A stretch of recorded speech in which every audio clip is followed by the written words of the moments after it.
guys, I know you have been looking forward to start day number 3 of the playoffs, but welcome to Ruthless Invitational Showdown Season 6, and we are excited as well. My name is Red Queen, together with Sir Cloud. What is up? Yes, the one that is up right now is YOODO Alliance, currently leading the chart, but of course, we're still at the stage where we're looking for the top 16. So today will be the day for teams on page number 3, especially to make it up top 16 in order for them to get the ticket into the grand finals. Oh man, it's gonna be an epic night, that is for sure. I just know those teams that are part of page 3 are gonna retaliate because they have something up their sleeves that they are really wanting to show us since day number 1. But let's see which of the 24 teams will proceed to the grand finals. And again, we have an ongoing poll for the comment section. Which region are you guys supporting for today? And again, it looks like we have a lot of fans, Sir Cloud, coming from the Southeast Asia. Yeah, all you guys out there from Southeast Asia rooting for your favorite teams in order for them to see them in the grand finals. But of course, what's amazing about Ruthless Hype Esports and every season is that there's always a good mix of teams from all sorts of regions. And we have also expanded to the Korean region, the China region, as well as the Japanese region. I mean, we're going global now. Oh man, I just wish that we can do that all the time. I wish that KRJP will always join us for the Ruthless Invitational Showdown as well as with Clash of Giants. That would be awesome, you know. And speaking of teams, I came across a post just a while ago, Sir Cloud.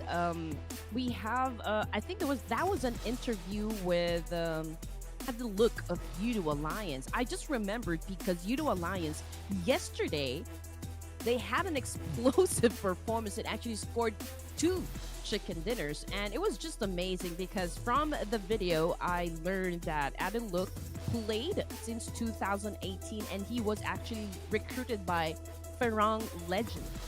Yeah, he went way back in the day, even in 2018, making it to like the global stages consistently almost every season. And but before we go on to more of the storylines, we gotta reintroduce the format in case some of you just joined us.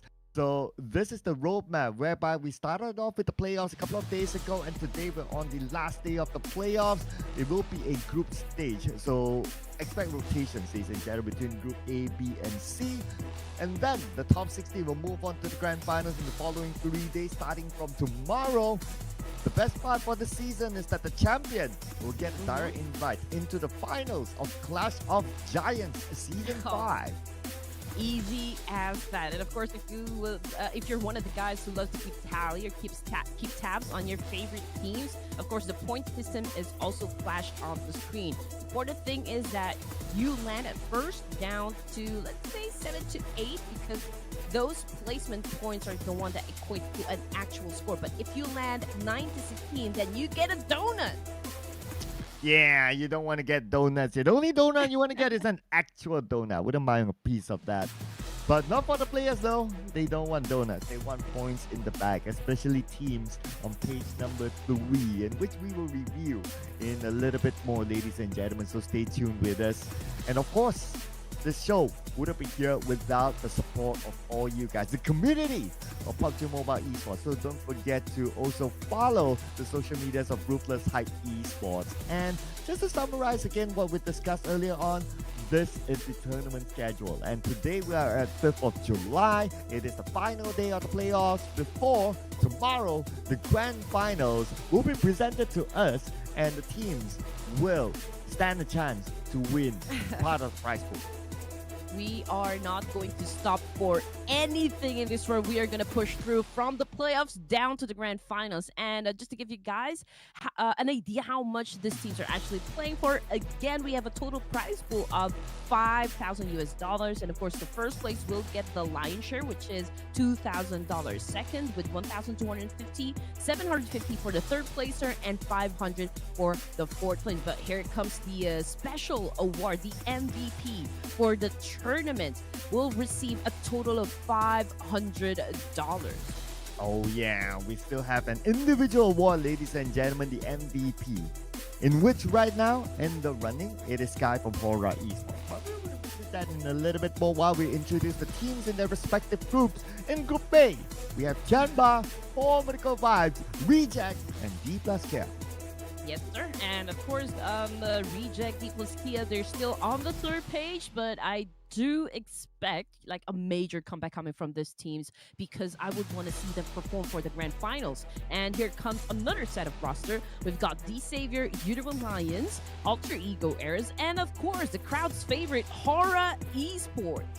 Yeah, with Sky in it, obviously. And he's in the top running for now for the MVP award. Can he maintain it? Well, it will also depend on HORAA Esports' performance.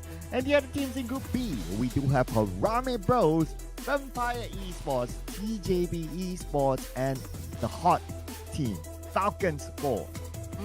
And I also do love the fact that, you know, there's a lot of Filipino viewers we have on the comment section cheering for HARAME Bros. I mean, who wouldn't, right? I mean, this is the only team coming from the Philippines waving the flag right now to represent us. So best of luck to HARAME Bros. Talent Esports, DRS Gaming, or The Real Soldiers. We also got AS Agon I8 Esports. If I'm not mistaken, was that TJB? Production is so fast in changing the screen. Well, we gotta catch up here because Team Pandem, CAG Osaka, DRX, and Bigtron Red Aliens will be playing as well. With Bigtron Red Aliens, a team that did not do well in their first few games, but what a major comeback they had since the final game in day number 1. And also, the other teams in Group C, we got T2K, one of your favorites, A1 TMT Esports, FaZe Clan, and All Gamers. You know what? I haven't really seen the true power of A1 TMT just yet. You know, we've casted a lot of tournaments for Cloud that A1 TMT actually played in. But from day 1 to day 2, I think they are pretty passive. They are being quiet. So I hope for day number 3, they really have that will, that intention to join us for the grand finals because, again, that would be glorious. Yeah, hopefully we'll be able to see them put on an explosive performance today because they are one of the teams who could use a lot more points to be in the top 16 to secure their slot in the grand finals. And though we have 6 games that will be played here today, because we're on a group rolling sort of schedule, all the teams have only 4 remaining games left for them to make the best out of it. So they have to grab whatever that's in front of them and yeah, gain as many points as possible. Yes, and of course, the best way to support your team is to make a lot of noise down there in the comment section. Let us know which team you guys are rooting for because we love the engagement. We love the fact that you guys are talking to us and letting us know why this is your favorite team and why this team is actually gonna dominate the lobby. Now, speaking of dominance, there is no doubt that Sky is the overall MVP in yesterday's event. We have 22 elimination points, 40.74% team contribution, 4,562 damage output. Ladies and gentlemen, Sky of HORAA Esports.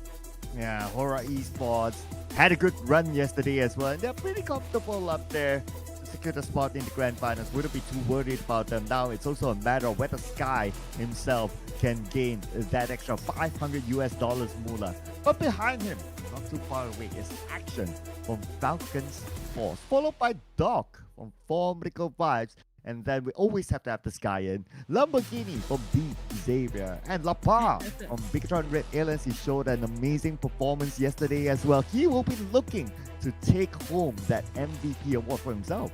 Yeah, I'm looking at their pictures and I can see that only Sky and La Paz has that little smile on their faces when they're doing their esports pose. But as for Action, Doc, and Lamborghini, man, these guys are serious. I know, right? It's like they're putting on the game face here. But you gotta put on the game face if you want to be the overall fragger. So that's why Action is at the top right now with 24 eliminations for himself, followed by Sky with 22 eliminations. DXAVIER's a Lamborghini 18. And we got Jimmy opening here with 17 eliminations, followed by Doc 16 eliminations. So Lapa is not in here. So you must be wondering why, but it also depends on what sort of damage is he able to put out with, how long is his average survivability. So for the MVP award, it would take into consideration a few other stats as well. But of course, for this graphic per se, it is only on elimination. Definitely. And of course, I bet you guys are wondering which the teams are really going to be powering through the 6 matches that we have for this season, just so that they can improve their status in the overall rankings. Now, speaking of overall rankings, here you go, ladies and gents. After 12 matches, we got YOODO Alliance, of course, at the top of the charts with a 90 points. HORAA Esports with 86, FaZe with 81, and just look at that, Falcon Sports made a huge improvement yesterday, climbing up 3 ranks with 76, and Bigatron Red Aliens. As for me, Sir Cloud, this is your top 5, but then again, we are looking for 16 teams to secure a slot for the grand finals. So for this day, it's going to be crucial for those teams that will be part of the 3rd page. Now, this is where it can get shaky. Teams on page number 2, especially on the other end. I'm looking at you guys down there. TIANBA, A1 TNT Esports, a Talent, maybe CAG Osaka, maybe DRX. You know, you gotta watch your back because teams on page number 3 will want to catch up today with 4 remaining games. And if we look at the stats here, Talent Esports, they only scored 6 placement points, and everything else is through elimination. So they have been truly fragging throughout the battleground, but if they can increase their survivability, they could potentially be top guns for the number 1 spot. Oh yeah, definitely. And just look at that, the old gamers. Again, this is an off-season tournament, so I do understand that some of the teams here wouldn't want to reveal their aces, right? I mean, they don't really want for their enemies to kind of read onto the kind of gameplays that they have for the upcoming, you know, the global event for PUBG Mobile. So, I mean, Ruthless Invitational Showdown makes a great training stage, I guess, to prepare themselves for a much bigger event. But then again, you know, this is something that the community really anticipates because of the fact that we've got the best teams here coming from all of the region doing a fan service. Oh yeah, absolutely. So we got to give it to Ruthless Esports as well for creating this tournament for us to enjoy. So again, don't forget to support them by giving a follow, and also for us as well, we wouldn't mind increasing our social media presence, so you can just follow us on our respective social media, so very easy to find.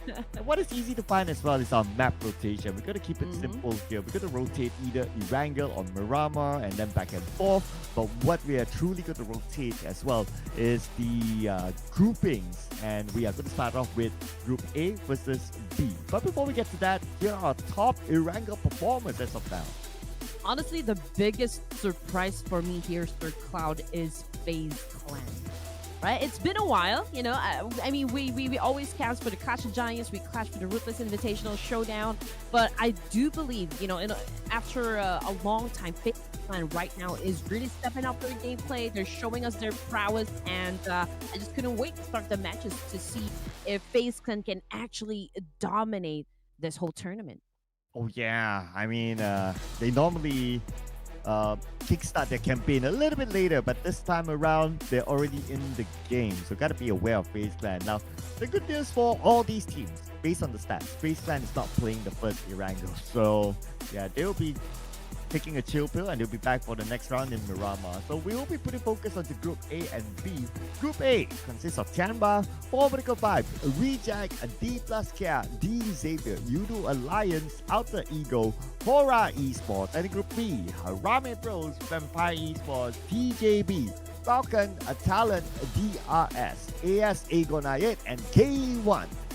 And again, let's take a long, hard look at the teams here, because I just know that you guys are probably thinking, okay, what kind of monstrosity these teams are ready to show us. So there will be a segment, and later on that we will be picking which team is going to get the chicken dinner, which is always a headache for us casters. But then again, it's all part of the show, and we do need to make our choice. So again, for the first match, Sir Cloud,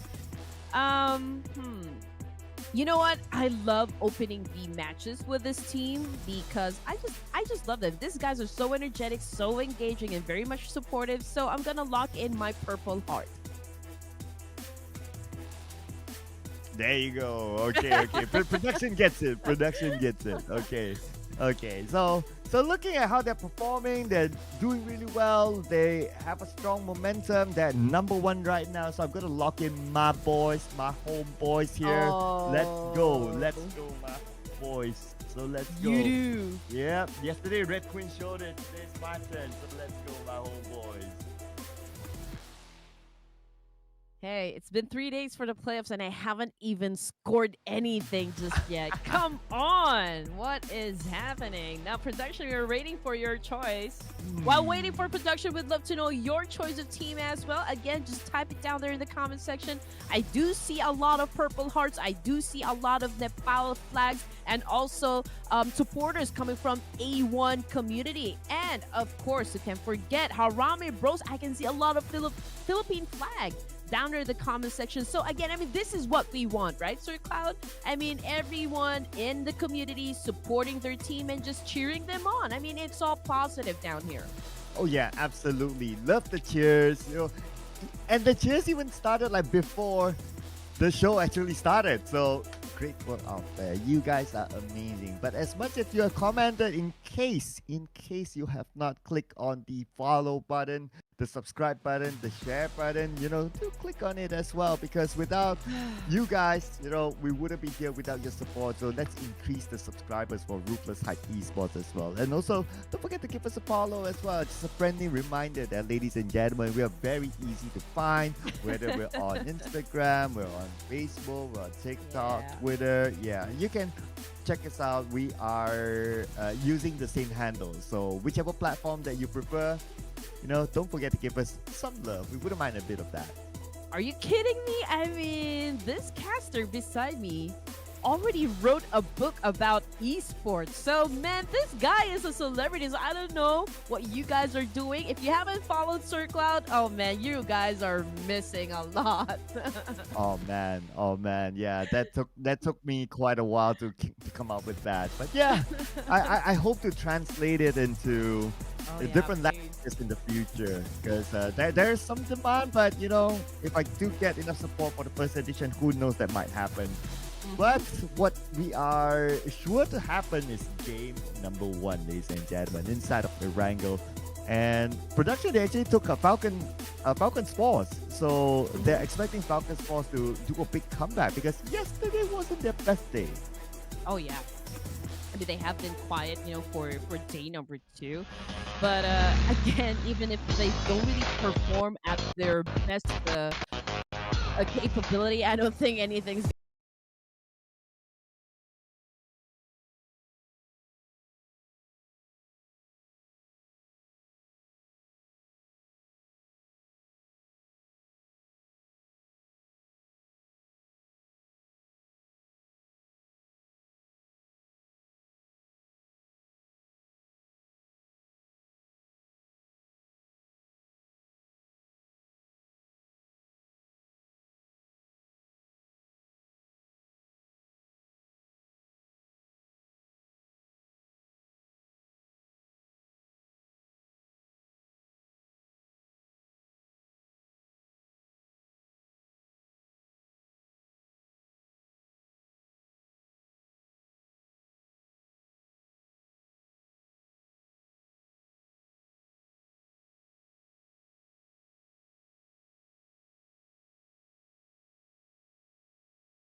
yeah, that's a possible clash right down there. DPLUS Kia, DXAVIER is pretty close with one another, but let's take a look at what's happened with Agan Ayat and Harame Bros. We can see that Agan Ayat now ready to charge up. Jappy here, but YOODO Alliance in a fight right off the bat. Oh, okay. The moment you finish your sentence, they ended the fight and they took out a reject again. So reject not fans of early fights. The stats don't favor them. But as we move on to HORAA Esports, looks like they are in an engagement of their own as well with another team across them. But the elimination feed is now running for Harame Bros with Jappy down.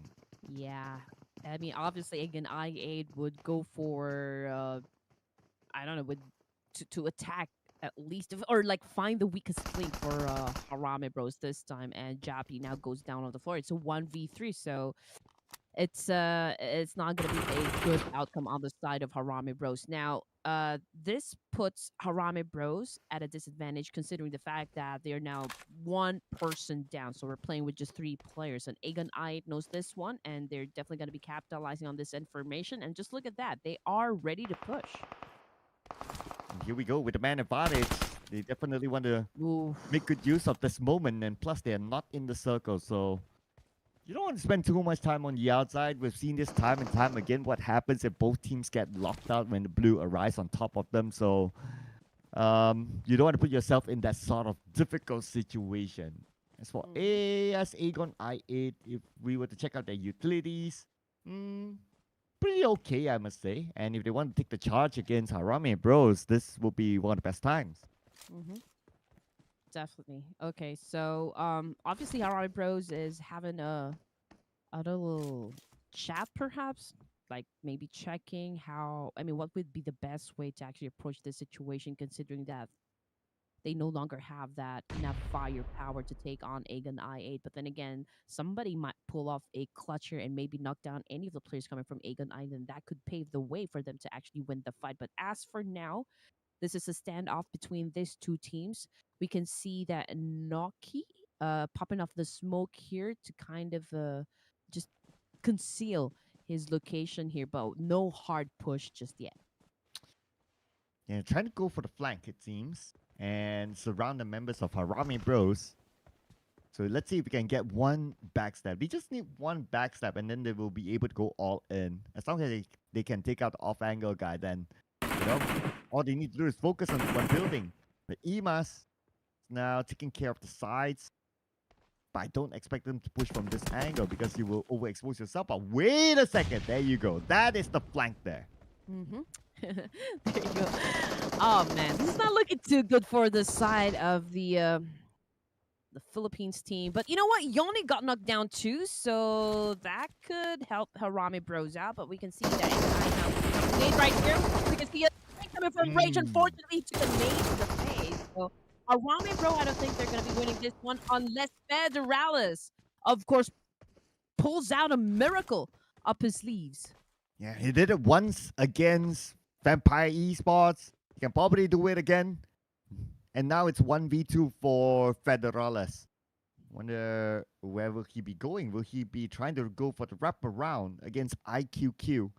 But by the time he goes around, he'll need to face off against 3 from AFC. Odds don't favor him. And then again, there you go. Nice long range though by Noki to finish off Federalis. Yeah. And also, I did notice yesterday that a lot of players are already back to using the Micro Uzi, and it looks like the QBZ is also making a debut at least for the Ruthless Invitational Showdown, or is it the trending gun right now, Sir Cloud? I don't see it as a trending gun yet. Maybe it's because like, so happen is what the early fights and you use whatever that you get and you just, you know, make full use of it. So yeah. A starting gun. Yeah, it's like one of the starting guns. Yeah. It's like a handgun or one of those pump shotguns or double barrel shotguns, like one of the starting guns that you will only use in like these very, very early fights. When you reach the mid stages, you probably switch to a M4 DBS or even a Micro Uzi now. honestly, when I play casual with my friends, I always wish if I see handguns, I don't feel comfortable. I would rather see or use a Scorpion. Scorpion? Is that a Scorpion? Yeah, a Scorpion, because Mm. that's an automatic. Lots of bullets, right? So I think I had the best chance to actually shut down an opponent rather than having a pistol or a handgun. Yeah, that's like a micro Uzi. It's like if you microscope the micro Uzi, yeah, that's the Scorpion there. But no, Vampire Esports scoping down on his sleepy, knocking him down out in the blue. So not good news for DRS now that the fact Mm. that the Vampire Esports caught them out on the outside circle. Yeah.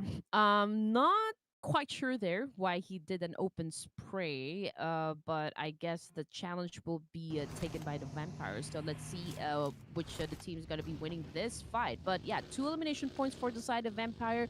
And from the kill fit, it's DPLUS Kia versus Falcons Force, and East is already on the ground. Oh man, the latest signing of Falcons Force needs to be saved. But Falcons Ooh. Force looks like they're busy with YOODO Alliance as well. Okay, one need sent on to the top of this building by none other than Top itself. Ooh. But Oleo is the one to get the knockdown to IC. Nice nade by Oleo from the rooftop here. Can land one more on the top, it will be perfect for them. Mm. Honestly, YOODO Alliance is on. I mean, they're playing on a different level right now. They're showing that right kind of aggressiveness, getting the elimination points that they need. They've been getting a lot of chicken dinners, so YOODO Alliance is a different beast right now. Yeah, getting on the roll. Yes, they scored 2 chicken dinners, and now they seem to be able to score more against Falcons Force East. Now relocates himself, but at the same time, look at the circle. The circle did go away from Falcons Force and YOODO Alliance. See if YOODO Alliance will still be interested to continue the fight, or will they rotate away?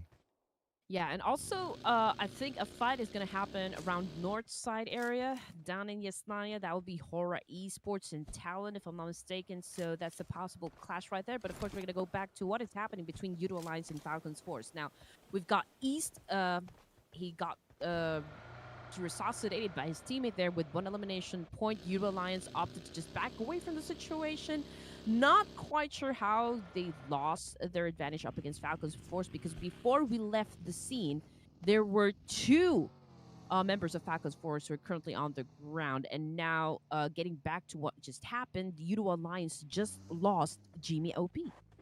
Oh yeah, playing with 3 players for the rest of the round. Not the most ideal situation, but still, objectively, they are at number 1 with 90 points. So wouldn't be too worried about however they perform in this round. But for HORAA Esports, received a couple of shots as they tried to rotate themselves.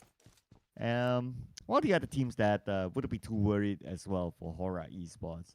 DPLUS, however, yeah, this team needs a lot of points to be on top. Yes, sir.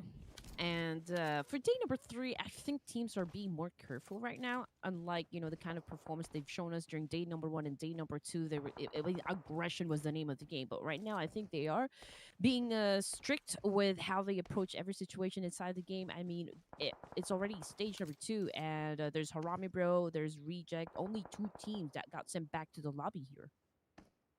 Yeah, so teams are playing this a little bit more careful, maybe because they are still eyeing that chance to be in the top 16. But for K1, however, they lost a couple of players to HORAA Esports. HORAA Esports for putting up their account.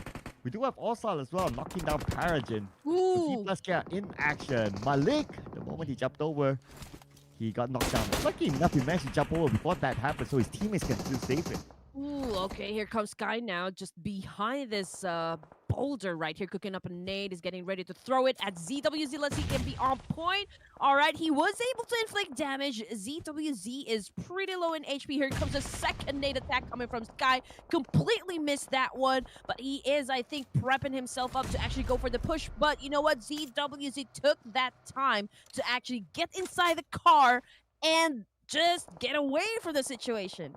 Yeah, being the last player of K1, he has to stay away from danger now. Sky took a couple of shots from afar, but unfortunately for CWZ, he escaped HORAA Esports, but not from the clutches of Talon. And just look at the teams right now. We've got Balance, Vampire, Aegon, I8 coming from the southwest side. And now the circle had shifted again, and Prison might be the focal point. TJB had already occupied that spot. TIANBA is just scouting the area, probably checking out the plays here. But DXAVIER and DPLUS Kia. Now this is a fight that we don't want to miss. But before that, it's Aegon I8 versus Vampire Esports. Finally, we've got Noki eliminating one of them. It looks like they are currently dominating with 5 elimination points. Oh yeah, after winning the fight with HARAME Bros, we got 4 points. Now they picked up another one, making a dominating performance, but they still have to deal with Tony K, who's actually making his debut this season. We haven't seen him play for the past 2 days, and I guess for Vampire Esports, because they're at page number 3, now they're putting in a big gun. He needed to recharge, inside his company. Now he's all charged up. Let's see if they can actually win this fight up against Aegon I8. As you all know, Aegon I8 just won a fight up against HARAME Bros, and now they are challenging up the guys of Vampire Esports. We can see that Vampire. We've got Anthony21 over here cooking up a nade. Ooh, but he completely missed his target there. Now he's going in for the second one, but from the kill feed, it looks like Yone already out of the game, which puts Aegon I8 in a world of trouble right now.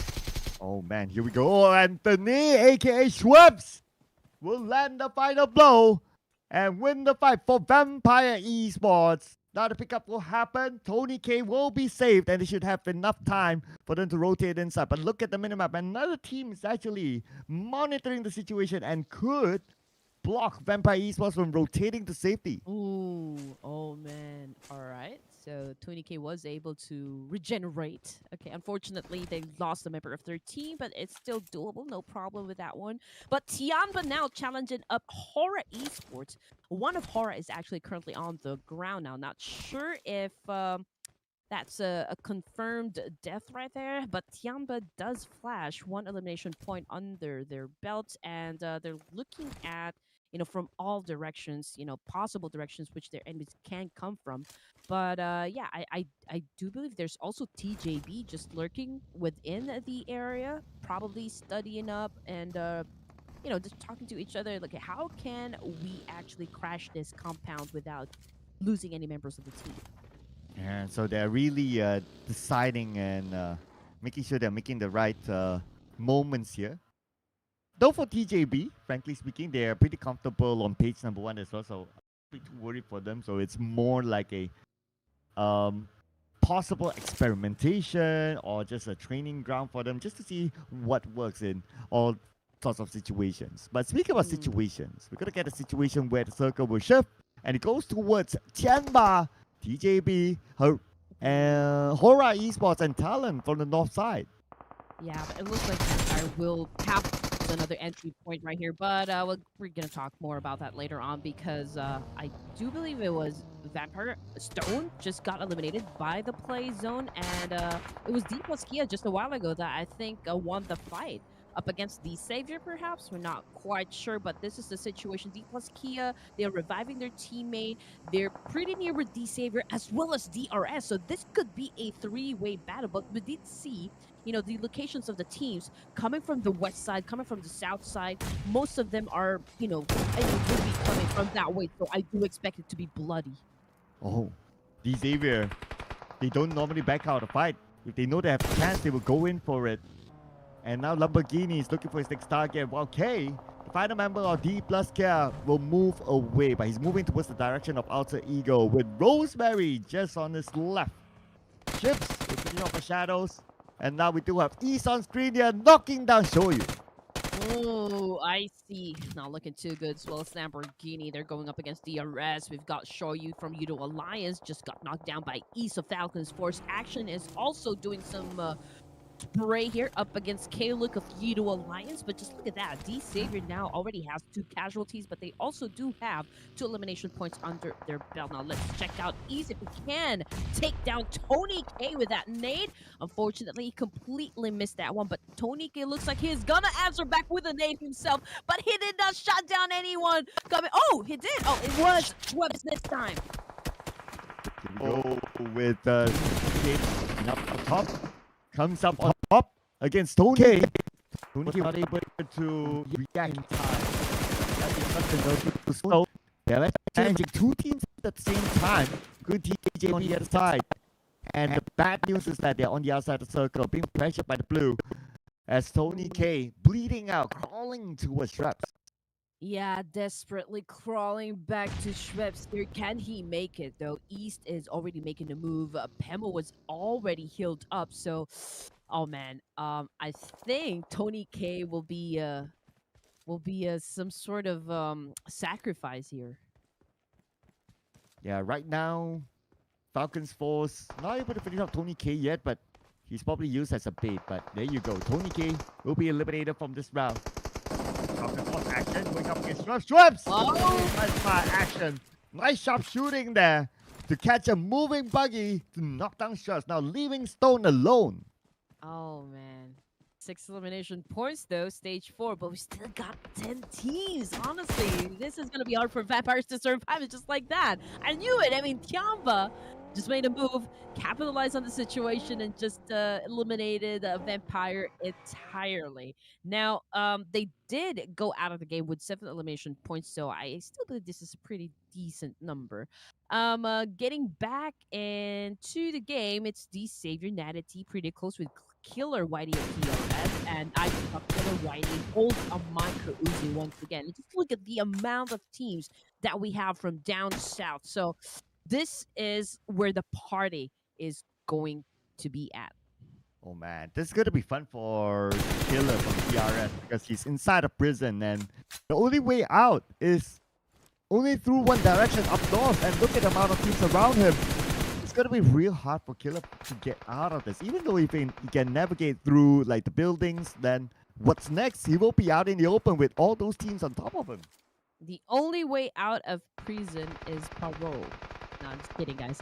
But yeah, I mean, it's gonna be hard, you know, because prison currently occupied, but cannot really say if this is a good spot considering the fact that perhaps stage 6 prison won't be favored by the blue zone, so you will then have to actually go up, ascend right, and the difficulty is teams here knows exactly that, hey, there will be players that will be coming from this direction, and it won't be good news, you know, for that team.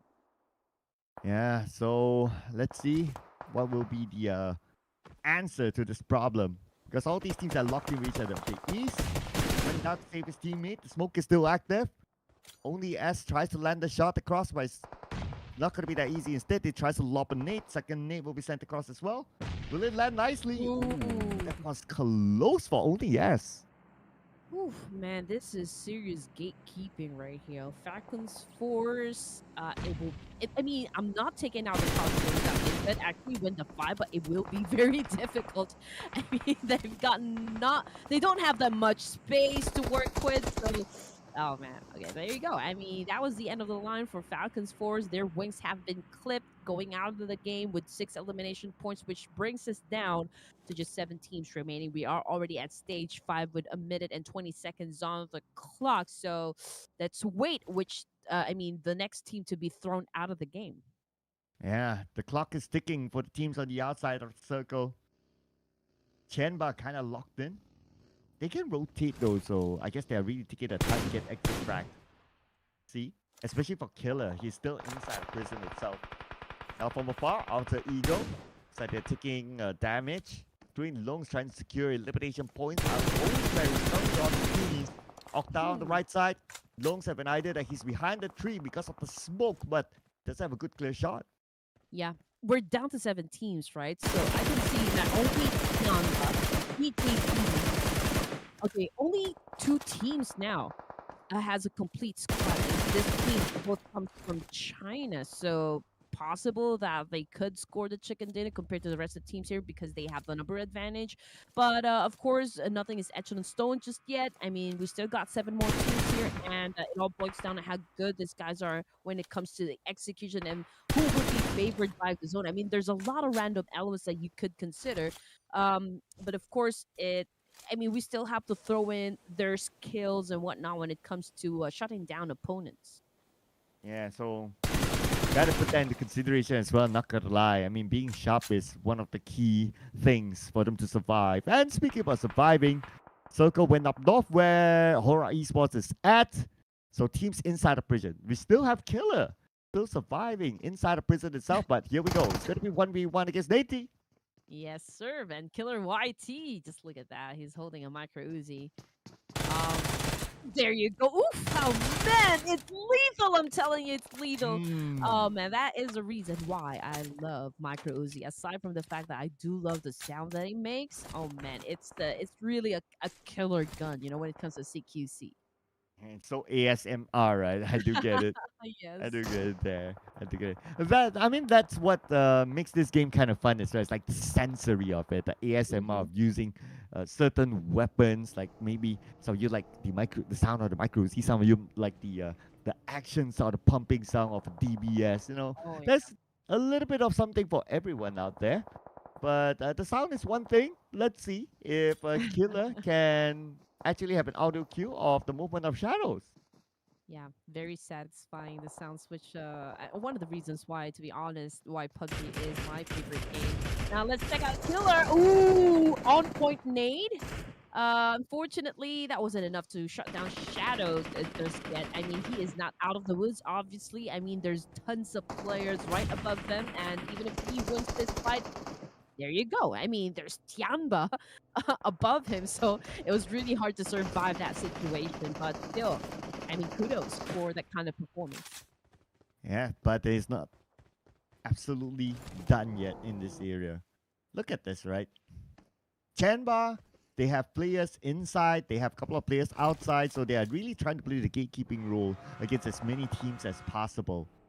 The best part is that they all have the circle. They even have like, okay, Bond does not have the circle, but then again, yep, he has this kind of position, and it's going to be a straightforward elimination onto Shadows. And TIANBA, now they have a good clear entry from the south end. Obviously, Shadows didn't have that much resources because if he had any of the smokes, I think he would go, you know, like top of the smokes first before he actually crossed or like left that warehouse from the prison area. But you know what, TJB is not really having a good time right now because Alter Ego Eras is just throwing them a lot of nades. And it looks like TIANBA also would like to join into the mixer. So this is a three-way battle. And just look at that. HORAA Esports from afar, from that kind of distance, is trying to get lucky with shots as well. Oh, shots fired by Rosemary. Open shot for him, and he will be happy to pick up the point. TIANBA will move in onto the other members of Alter Ego as they fire on Q. ZZZZZ moving off now by Rosemary, and Rosemary now on fire, but GG Pond who want to come in to pick up the pieces.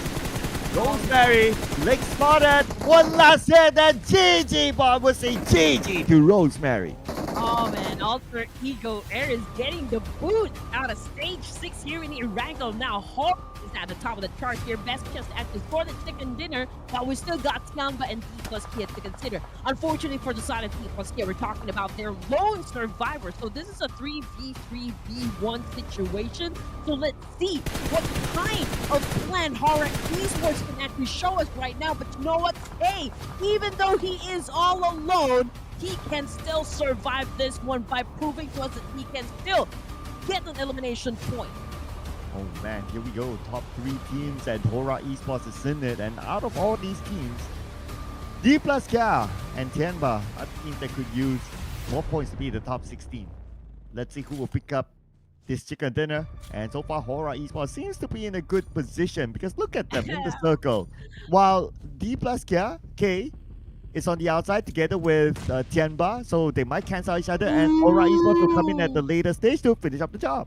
Look at what Faze is doing. I mean, even if he's all alone, my goodness me, he was able to still get a knockdown, get elimination point. I mean, this guy is stepping up for DPLUS Kia, making it happen for his team. Now, look at the situation. It's a 2v1. K getting a lot of damage from the nades being thrown his way, but he's slowly backing up. He's on prone, getting behind the tree, but you know what? Mr. Barrow says hi, and that is the end of the line for DPLUS Kia. And here we go, HORAA Esports looking to finish up the job. TIANBA, they're still on the outside of the circle. They need to move in, and it means they need to show themselves towards HORAA Esports Sky. Now at the forefront with a nade cooking up.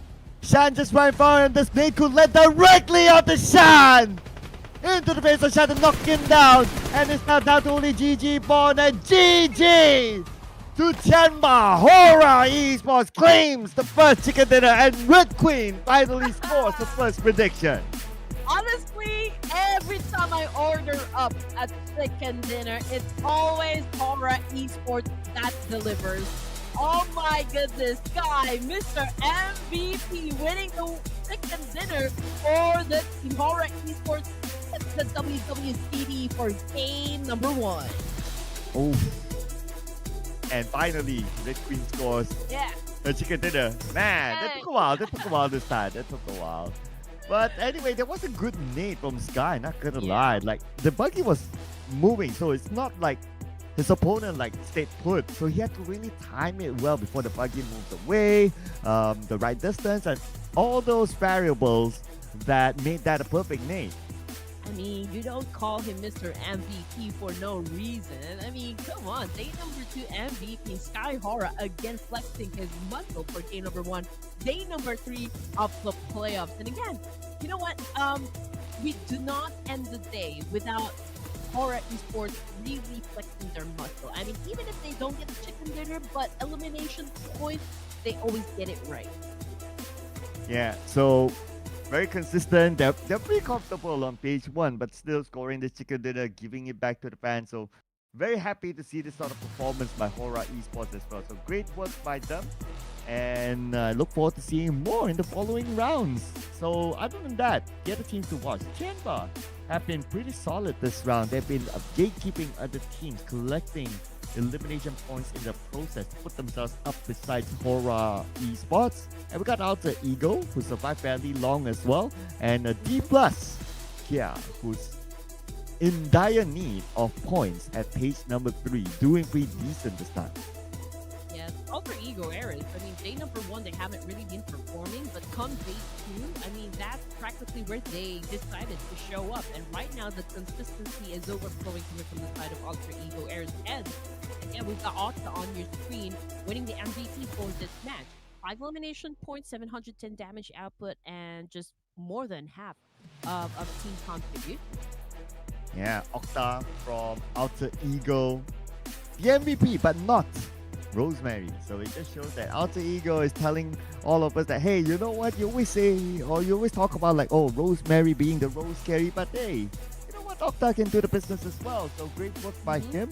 But other than Octa, we gotta give it to GG Bond from TIANBA as well. Nice positioning on top of Prison to gather exit frags. So that's what contributed to the eliminations towards the team. Rosemary has to be in the chart as well, with 3 eliminations. And we got Shan from TIANBA, 3 eliminations too, doing the same amount of contribution as Rosemary for TIANBA.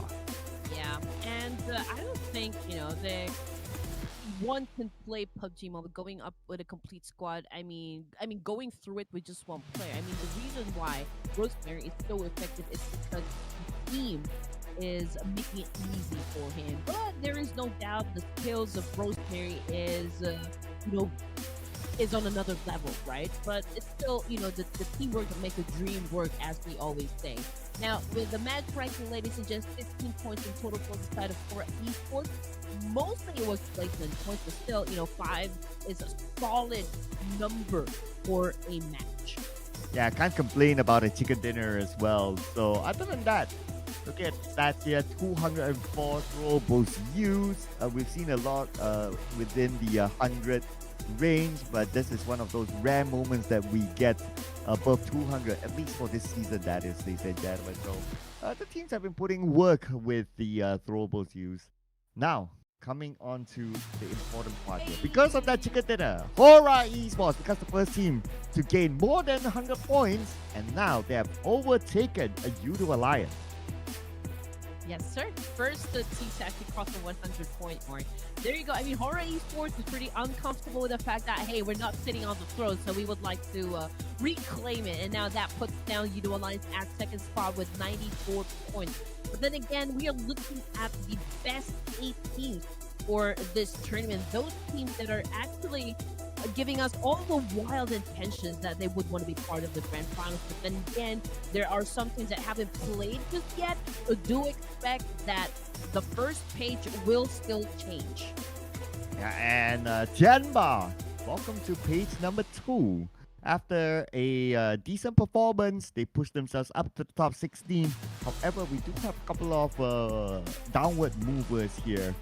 But that also means that it opens up opportunities for other teams to try to catch up, such as Vampire Esports. They did increase their ranking to number 17, now knocking on the door to be in the top 16 again. Oh man, and you know what? A1 TMT is already at 16th place, right? So they do need to show up. They do need those elimination points. I do understand that perhaps yesterday they were playing in another tournament. We don't know. That's why they're a bit distracted. But this is already day number 3 of the playoffs. Final chance for them to actually get to the grand finals and grab a slice on that $5,000 prize pool. But yeah, I mean, 16th place, that is technically the last spot that you want to be in to score a shot at the grand finals. So let's see if A1TMT can bring in an amazing energy to win the next rounds to come. Then speaking about next round, we're going to play it inside of Miramar, but we're going to rotate the groups, ladies and gentlemen. So as usual, we'll be taking a breather, allowing our teams to reset and get ready. We'll see you guys in a little bit more.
Purple Hearts, where are you? Because HORAA Esports just scored a chicken dinner, as well as Red Queen, who scored her first prediction right this season. Welcome back to the Ruthless Esports Invitational Showdown Season 6. My name is Sir Cloud, together with the one who has scored the correct prediction, Red Queen. Who's your lucky charm again? Oh no, just kidding, guys. But yeah, all right, here we go. I'm already feeling happy because I scored my first point for the team prediction. It was an awesome match number 1. Great way to open day number 3 of the playoffs. But then again, we still got 5 more matches to go. And for the second match, we are going to the Barren Desert. That is Miramar. And we have another set of teams that we will be welcoming back to the stage. And again, we will go through the whole process of picking a team, or like which team we think is going to score that WWCD next.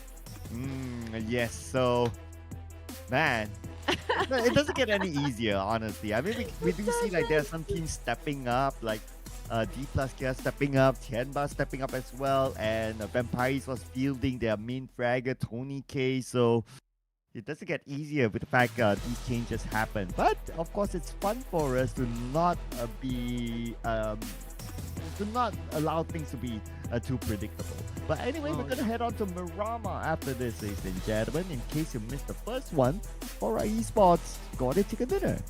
Yes, sir. And again, let me just remind everyone to participate in the ongoing poll down there in the comment section. Again, which region are you guys supporting for today? So we've got Southeast Asia, Central South Asia, PEL, and of course KRJP. And just to update you guys with the outcome, it's a whopping 66% of you guys out there voting for the teams coming from Southeast Asia. Yeah, so big up to everyone out there. We see a lot of different supports in the comment section. From obviously the Purple Hearts, you guys are insane every season. We do have the Indonesian flags up. I do see the Malaysia flag. I do see the Thai flag as well. So everyone's putting in the support for your favorite team. So bring up there. But we're back at the prediction desk here. So, do you have a team in mind? Oh yeah. This time, I'm going with my color. The Red Aliens. Oh. Yes, production Okay. knows. All right. I was thinking that, is it, when you say your color, is it like the color of your shirt today or something else? But, okay. All right, that's cool. Okay, so A1 TMT production hoping for them to make a huge comeback here in this round. So I'm gonna put out your color as well, but obviously from a different region. So let's lock in FaZe Clan. Bam. Ooh, not bad. There's a strong competition down there. I mean, not gonna lie, FaZe Clan is one scary team right now for the Ruthless Invitational Showdown. They did score 2 chicken dinners yesterday, so they're one of the teams that I do look out for. But then again, BTR, I just know that these guys won't be relaxed for this round. They won't be letting other teams really cramp their style. You know what I mean? Yeah, they're definitely no pushover team. I mean, ever since the first 2 games in day 1, they have been like, or more of like, ever since they scored the chicken dinner, they have been pretty consistent. Yes, they have not scored a second chicken dinner, but that's fine because they're right now on page 1, pretty comfortable. So pretty much mission done for them. It's just more of them going through the waves, riding it, gaining their momentum in preparation for the grand finals that will begin tomorrow, same time, same channel. Yes, sir. And as expected, you guys cannot really, always think that the teams will play every round aggressively. I mean, can you imagine playing at a fast-paced game, high energy? It can be exhausting. So sometimes, teams opt to relax in certain moments of the game. So as long as they're consistent in putting up numbers on the scoreboard, they will be just fine. So don't worry about it. But of course, don't forget to subscribe to the YouTube channel of Ruthless Hype Esports. And while you guys are at it, we do appreciate a follow as well.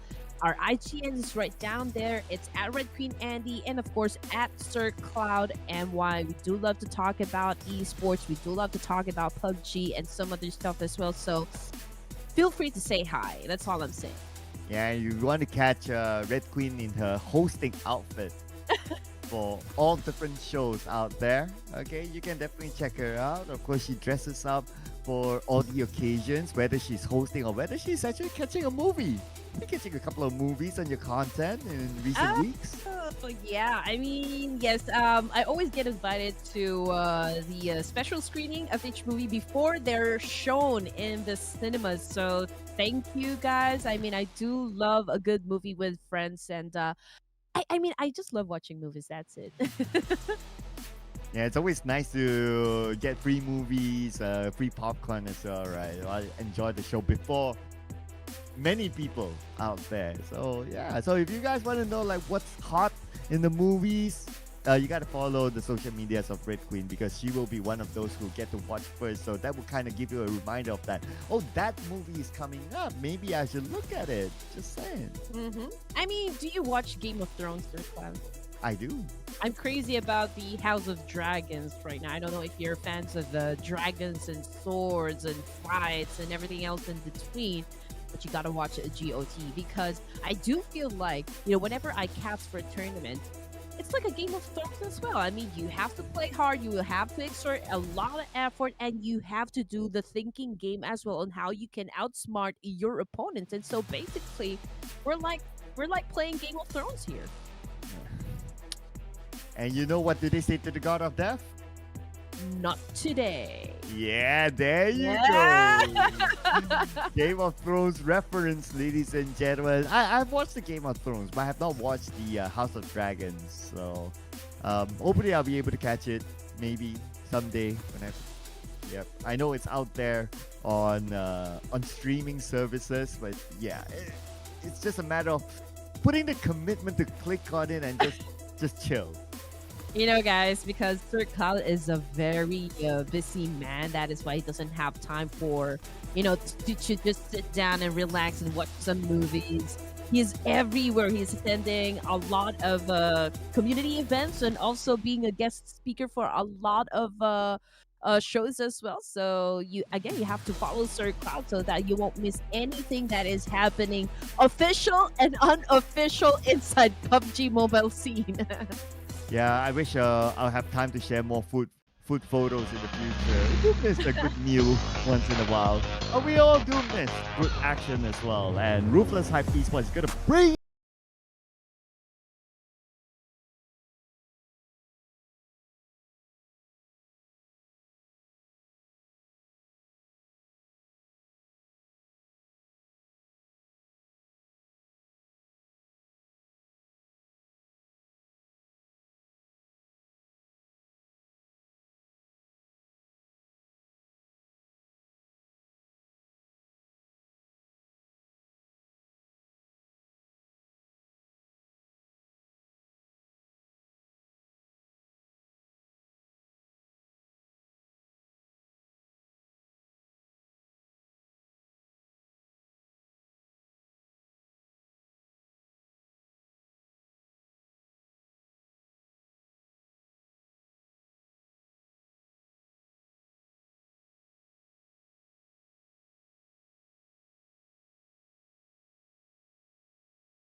Gamers starting the game up against HORAA Esports. They got one. I believe that was Malik. So HORAA Esports down to just 3 players. Ooh, wow. Not the start that they are hoping for. I mean, generally for HORAA Esports inside of Miramar, this should be one of their comfort maps. But this time around, they're challenged by AG. So AG having the upper hand. But then again, with the amount of players that they still have, they still stand a chance to fight back as AG. But the circle-wise, okay, it's going to be a kind circle in the middle of the map. But look at the elimination feed as well. FaZe Clan, they lost Onsen. Oh no. Okay. Again, not also a star that FaZe would want to have, in the game. But let's see if they can actually survive that one up against DRX of Korea. But for the side of HORAA Esports, again, Malik is no longer in the game, and they are still dealing with the business here with all gamers. Now we can see that No Fear. What? Goes for the spray and completely missed Jiang Xiaoren. And right now, Nofer is the one who is currently on his knees up there on the rooftop. Yeah, I mean, it's going to be really hard for him to be saved in this situation. They have to pull off a win against all gamers before they can save a Nofia. But Zhang Xiaoran, I believe this is the first time that we're seeing him on the battlefield. So, new inclusion into AG and bringing a lot of value to the team as it move back over to DRX versus FaZe Clan, and FaZe Clan seems to be winning it against DRX. Okay, so DRX right now is in a bit of a pickle up against FaZe Clan. It looks like FaZe was able to survive, the obstacle that was put up in front of them, and they have the biggest chance of actually winning this clash with 3 elimination points now. And unfortunately, in that process, they also lost Onzen from the team, but they are now on the hot for this hunt for the last remaining player of direct. So I guess FaZe Clan will be okay, and we'll see them during the latter stages of the game. Yeah, would it be too worried about them at this point? I'll be a little bit more worried about QXZZZZ from DRX now. Now that FaZe Clan is hunting him down. The only way for him to get out is to pull off a clutch now with this sort of situation. I mean, his only exit is like out of this building, and the moment he steps out, like FaZe Clan will be waiting for him. Yeah, best not to move at all. Just not move a muscle there, or like make your presence felt, because definitely he will be hunted out. They're probably trying to sniff him out. They can smell the blood. They would want to, of course, score another point there. But let's go back to all gamers right now. No Fear retaliating. And now he is also trying to do a massive sprayer up against AG. Was able to get one, and now AG down to their last player. Interesting that they managed to save No Fear, and now No Fear is paying it back onto AG. Oh my gosh. Man, that's a good comeback here by HORAA Esports, now leaving AG with only one surviving member. Yeah, I thought it was the last member a while ago. So the first, or the last one rather, to go out of the game from AG would be Shin. All right, so I mean, kudos. I mean, AG, not sure if they're just trying to gather information, not really interested to play for the grand finals, but hey, we do enjoy a great trade-off, happening inside the game. So kudos to AG, and we'll see you in the next round. Now back to DRX. Again, it's just QXZZZ here left to defend the team, and he is being hunted by Thailand's FaZe Clan. So far, he remains to be undetected, but he's cooking up the nade. Can he get lucky with the shot, though? Here we go. We'll find out in a couple more seconds. Bam! Ooh. Not connecting at all. But they gave away the information on where he is. But YOODO Alliance is in the fight against A1 TMT. Yeah, I believe I think both of the teams now down to their last player. Oh, Look is still alive, so it's a 2v1. Leo is pretty much the one dealing with Hitman over here. Oh, what a clean shot! Unfortunately, Ali gets tagged as well, so we are now down to Look for YOODO Alliance to save the rest of the team here. Let's see if we can pull off a big one here. Rushes in while Hitman picks up his teammate. QXZZZ will be eliminated at the same time. Now Adelu focus fire with his AK. Still a 1v1 situation. The revive did not happen. Jump shot from the other building. On the other side of the room. Adelu, he is teasing his opponent, Hitman, by opening and closing the door just to confuse his opponent. And Adelu!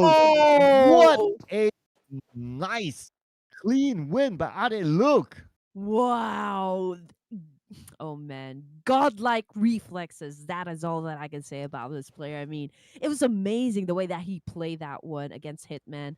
And you're right, Sir, the way that he opened and closed that door, kind of teasing him, luring him in, baiting him. at the end, it was Adelic with a calculated risk right there wins the fight. It was fascinating to watch, which now brings us down to just 13 teams remaining for stage number one. Again, it's kind of a slow burn compared to day one and day number two. But then again, we have to consider that this is already the third day of the playoffs, final day for them to actually get into the top 16, secure a slot for the grand finals. So we can expect teams now being really careful with the steps and, of course, their approach in every situation. Yeah, because some of the teams, they are desperate for points. T2K, DPLUS, Pandem, AG, Reject, they're on page 3. And even A1 TMT, they're not that comfortable as well on page 2, so they still need to gather the points. Unfortunately, they became one of the earlier teams to be eliminated, though they did manage to gain 2 points. Now, Alter Ego, they're in a pretty okay position now in the overall charts, but if they can gain more points for themselves, why not? Mm-hmm.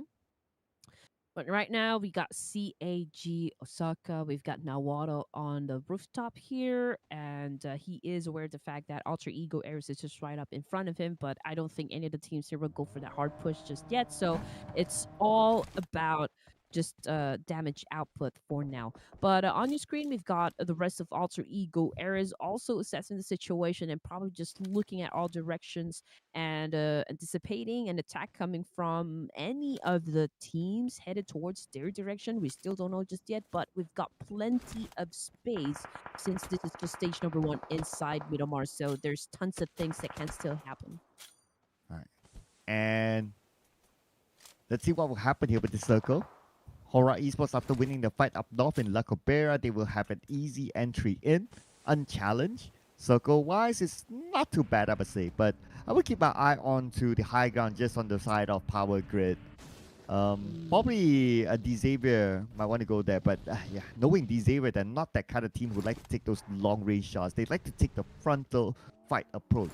So that's why they are rotating onto the left side of Picado, and Picado could be a next entry point. Yeah, and also, you know what?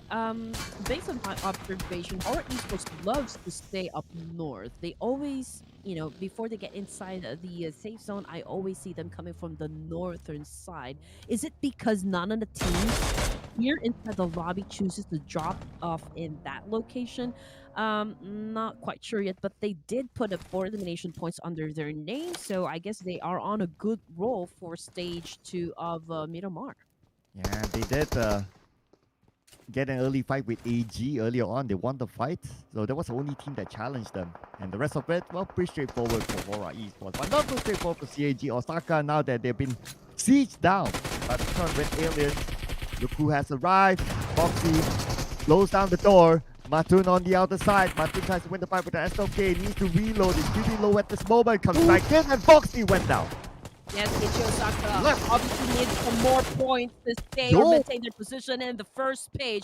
But Bigatron Red Aliens doing a perfect job here defending this compound, although they've already lost 2 of their members, but it's still pretty cool. I mean, at the end of the day, this is Bigatron Red Aliens. But as for CAG Osaka, we are now looking at Garnet, who's the last remaining survivor for the team, which will be very difficult, right, to make sure that they stay into the latter stages of the game or the last few zones of Miramar. Yeah, so let's see how much can Garnet get out of this, because if we look at CAG Osaka, yeah, they're on page 2, but they're not that comfortable. I mean, teams like T2K, DPLUS could still catch up to them, so they could use a couple more points just to safeguard themselves for the drop. Yeah, I mean, you're already on page number 2. You would want to lose your position in the overall rankings. That is why they are grinding hard to make sure that they stay in the top 16. Now, we've got Lapar. That was an awesome shot, though. I mean, nice peek, the way that he was able to shut down Apex from that distance. Ooh, that was a nice dodge as well. Yeah, that was quick reflexes by Lapar. I mean, you just saw a dot, immediately move into the building, so great call there by Lapar. Now Luxi will be revived, while the rest of 4 Medical Vice, they are doing their own reset as well, picking out that fallen teammate. And now, the fact that they managed to reset, they might want to enclose into BTR to finish up the job.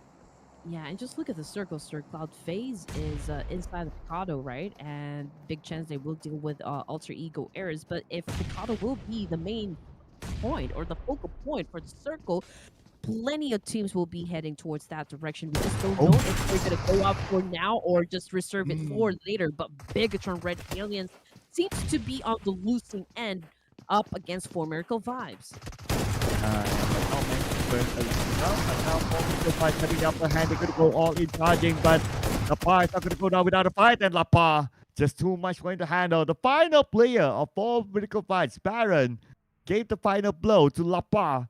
And the fact that Lapa could get 3 knockdowns against an amazing team like Four Miracle Fights, still got to give Oh him credit no. for it. And just look at that. TIANBA now ready to charge up against Four Miracle Vibes. They did hear those gunshots, and they are now here like vultures ready to devour Four Miracle Vibes, not giving time to actually lick their wounds. Yeah, they want to take advantage as a third party. Right now, for Medical Vice, they're still resetting. Sean goes in, immediately burned down. Wait a second, he was burned by Long, his own teammate. Oh no, a bit of a Oh no. miscommunication there. Miscoms. I mean, Mistake doesn't have any space here for the tournament, and now they have to correct that one. They have to remedy that situation, and that's exactly what TIANBA is doing right at this moment, eliminating the rest of Four Miracle Vibes. Oh my goodness. Oh. Lucky enough, it was remedied, so technically TIANBA did not lose anyone, although a little bit of a mishap there. So they're A-OK, wiping out Four Medical Vibes. Now we move on to Picado, FaZe Clan. Time for them to be in the defensive mode against teams coming towards the area of Picado. But also to note that YOODO Alliance, somehow they got eliminated, but they still went out with 4 points. Man, I mean, they could fire some shots, but I don't think they're going to be pushing just yet. I mean, considering the fact that plenty of teams, surrounding the area of Picado, I think the best thing to do right now is occupy a building or something to just have like kind of a refuge as soon as the storm comes. But we're talking about 10 teams and we are already at stage 3. Now we've got DXAVIER, no points just yet, but a complete squad, which is hard to attain, not gonna lie here. Yeah, but that number could change soon because DPLUS Care is just around the corner. Lamborghini is gathering the information on where exactly DPLUS Care is at for them to go all in. They're not really in an offensive position. They're more of like a defensive position right now to have that 2-2 split. But that 2-2 split could be broken with the circle. If the circle moves away, and the circle, where will it shift? It should still have Picado in it. Oh, Picado is still right in the middle of the circle. Yeah, and just look at Team Pandem as well as CAG and Reject here. I mean, obviously it is still part of the circle. Perhaps they're anticipating or like predicting maybe the circle will favor them, and if it does, then they have the high ground. So I do understand why they're holding off, not really going through Picado just yet. I mean, you would want to have a smart battle up against all of the teams here, and I think I believe it's a good call at least. Oh, but Hans Mary sharing almost same name as Rosemary got knocked down though. Okay, it's a long range shot, so not too worried about them. I'll probably be worried for TIANBA as they lose Q. ZZZZ long fires back onto T2K by knocking down Rose. The fight is happening elsewhere. Okay, we do have them on screen right now with Turu Love. 10% of health left. Oh man, just look at that Chinese team. TIANBA now having a time of their life inside Miramar with the 5 elimination points, if I'm not mistaken. Yeah. They're doing great, and there's a big possibility now that they will take up this fight up against D2K, the Assassins, inside Miramar. Turu Love on your screen, ladies and gents, and he is prepared to fight. He's now cooking up that nade. Can he get 1 point? Lots of smokes. Nice nade there by Turu Love. With that nade that you mentioned earlier on to get a knockdown to the member of TIANBA. TIANBA, 2 players left. 1 nade sent across, but this nade is going to overshoot. Not going to land at all onto Dada or Turu Love. Escalera's on the other side though, as well as a GG Bond just right in front of him. But GG Bond seems to be taking damage from the blue. Escalera gave back the information to Turu Love, and Turu Love will make good use of that. A while ago, TIANBA is on a rampage, getting 5 elimination points under their name, but it looks like they will be stopped by T2K. This is a very nice pinch, very nice move coming from T2K, eliminating the rest of TIANBA here. And now they're dealing with the last player, and there you go, ladies and gentlemen. TIANBA goes out at 10th place with 5 elimination points. Yeah, that's another team eliminated, ladies and gentlemen. For TIANBA, at least they're doing pretty decent, so it's still okay for them. T2K is the team that is in desperate need of points now, still on the outside of the top 16. Pandem coming in just right beside T2K, but they still are quite far away from T2K. Okay, Dimsy spots out Acelera, so now this is their chance to try to take out T2K.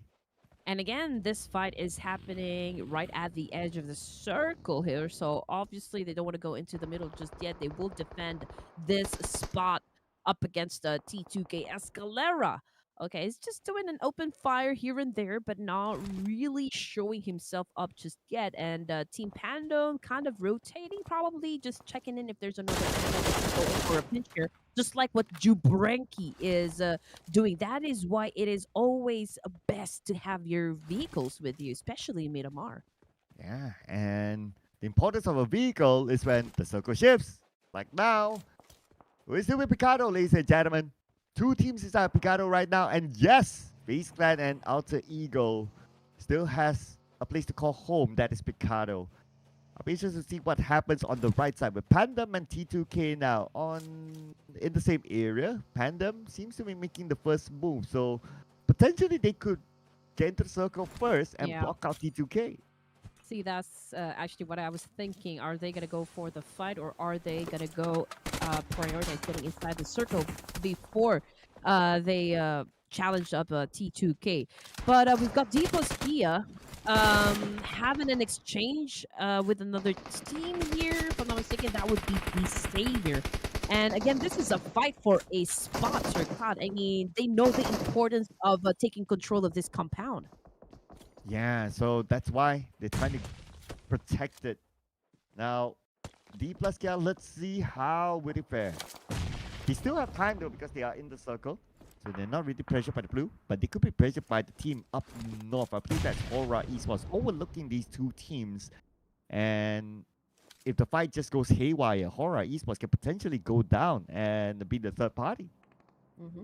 And again, this makes a prime location since this is already inside the circuit. You know how hard it is to find a refuge in Miramar. As long as you can find, like a concrete wall that could surround you and protect you, you would go for it. But let's see what's going to happen between DXAVIER and DPLUS Kia. Now that they're having an exchange, we can see that DPLUS Kia popping off the smoke and just cooking up the nades and getting ready to throw up against DXAVIER. The only question is which team is going to go for the first knockdown. Both the teams have enough cover here, enough concrete walls, but yeah, I mean, an exchange is happening, but no one is on the ground just yet. Oh, okay. DPLUS K teasing DXAVIER, just try to bait them out, just to see what they're capable of doing or what would they do. Noble now coming in as well. Looks like the smoke bridge is out, and they'll make the charge against DXAVIER. Here we go. All right, here we go. K goes down. DPLUS Kia a little bit on the disadvantaged side. Noble bites the dust. DXAVIER seems to be winning the fight here to 4v2 now. 2 elimination points for Vietnam. Oh my goodness, DPLUS Kia needs to make this happen. We can see that also cooking up the nade. He could flush out the remaining players or the players of DXAVIER. Oh, 1 nade. It did not connect at all. Also together with Chips, the last 2 remaining members of DPLUS Kia. What are they going to do against the DXAVIER now?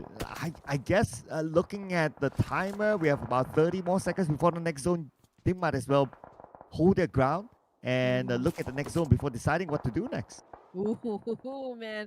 Oh, coming off the kill feed here, it's Alter Ego Airs versus T2K, another part of town here. Lamborghini keeping a close eye onto his enemies here and just really waiting for that right opportunity, that perfect timing to shut them down. But this is a massive gatekeeping right here up against DPLUS Kia, and DPLUS Kia seems to be having a hard time, struggling on how to come up with an effective plan on how to eliminate DXAVIER. Whoa, The bad news for DPLUS is that DXAVIER still has the circle. Oh no, this is bad for DPLUS, yeah. But Reject comes in behind HORAA Esports, surprising them for the back, taking out Mr. Barrow. No fear, heals up, preparing to defend against the other members of Reject. Reject so far is so good in this round. One need sent across. Would that be planned? Looks like the answer is no, as No Fear exposed himself. But look at the minimap as well. There's movement from the south. Yeah, honestly, I did catch that. I wasn't able to see what happened with HORAA Esports a while ago. There's still a complete squad coming from the northern side, and I do see they were pretty close with Reject. So I am assuming that it was Reject who eliminated some of the players coming from HORAA Esports. Now we can see that Milky here pulls out his UMP, going for the last play of HORAA Esports, but couldn't hit his shot. It was actually Lamborghini of DXAVIER who was able to actually send HORAA Esports back to the lobby. And he's looking for more points now out of Reject. And they're in a position that at least they can try to block out Reject. But, you know, they're in the 2-2 split. So, probably not going to go in full on commitment. But, you know, if they can get long range shots just like this, they'll definitely try to get anything out of it. They managed to get 1, 3 more to go for Reject. DXAVIER seems to be in the mood to rack up elimination points here. They're not as aggressive as we've known them to be, but just like pretty much just on the go, right? I mean, they don't take up fights if they don't have to, unless they are forced to take up that challenge. That's the only time that they're having a trade-off with another team here.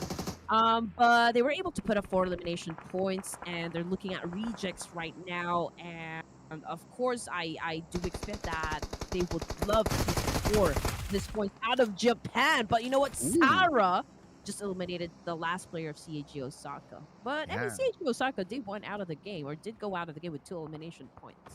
Yeah, so not empty-handed for CAG Osaka. And they're pretty okay as well in terms of points.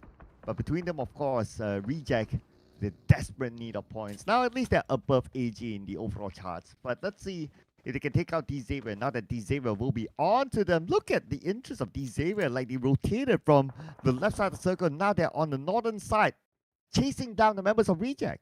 All right, here we go. Sarah waiting for the right timing here to throw this nade. Did he throw? Okay, I don't know where he is trying to get at, but it was so far from the players of DXAVIER. The only thing that happened is that they gave some information to DXAVIER to know exactly where they were coming from. But DXAVIER now coming up with an effective plan, of course, to defend themselves up against Rejects. And just look at that. It's a 3-1 split. Yeah, and it's probably going to be even more difficult right now for Reject, since they don't have the circle at all. Alter Ego, right in the middle of the circle. FaZe Clan do have part of the circle. Same goes for Pandem. We'll be interested to see what happens at the northern side. But between Pandem and FaZe Clan, looks like an exchange of nades happened. FaZe Clan, one of the players got knocked down, but I guess it's in long range, so he should be able to be revived.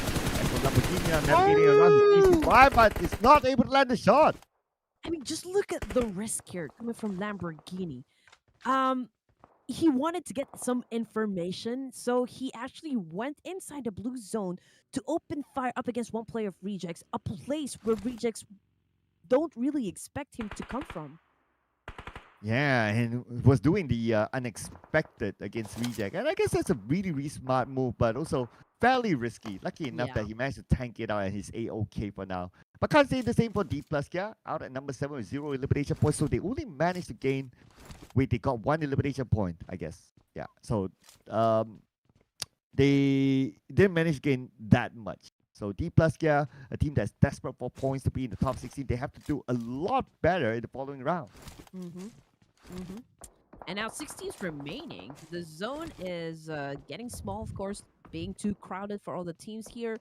We can still hear a lot of shots happening from all over Miramar, but of course there is still that distance, and teams are not really pushing that hard anymore. They're being very careful at every step that they make inside the game. We can see that T2K Esports for elimination points. Rose is already out, and we can see Dada getting information about DXAVIER. But okay, here comes the kill feed. It's Octa right now coming from Alter Ego Eris, as well as Shadows DXAVIER, and one member of Team Pandom currently on their knees. Yeah, and it is Alter Ego picking out the points. Interesting for Alter Ego this round. As they have the circle, they need to play the defensive role. Dada from T2K comes in, Parajin on the other side. FaZe just right in front of him though. The fact that he released that shot, that gave away his position, at least on the audio cue perspective, to FaZe. Okay, so Dada hosting for a massive spray up against Patagene.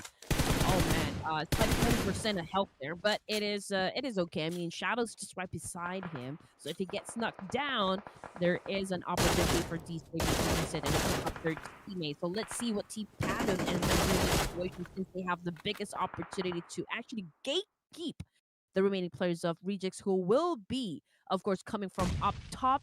So they will be exposed as they make their way down the mountaintop. Here we go, T2K against FaZe Clan. And this area is by the edge of the circle. Some of them might not get the circle at all. But look at the elimination feed. Jobrenki takes out Alpha 7. Vintorius gets knocked out by Escalera. A little bit of an opening there, but they counter with the nade onto the other side. T2K, one player currently down. Turulov comes in to finish off Vintorius. As Turulov views up, should have that time. Dada is currently down. That means that Turulov is the last remaining member. He has to clutch this against FaZe Clan. All right, here we go. This is what we have been waiting for. FaZe Clan eliminated T2K. But of course, T2K was able to put up 5 elimination points, which is not bad at all, ladies and gents. I'm waiting for my music because we are down to 5 teams remaining. And amazingly, for the first time in a long time, Team Pandom seems to be at the top chart for this round, having the best advantage of getting the winner chicken dinner, and they are now making Alter Ego Eris feel the wrath. Oh, and they're going to come in onto Alter Ego as Dimsy fires onto Rosemary, gets that elimination point.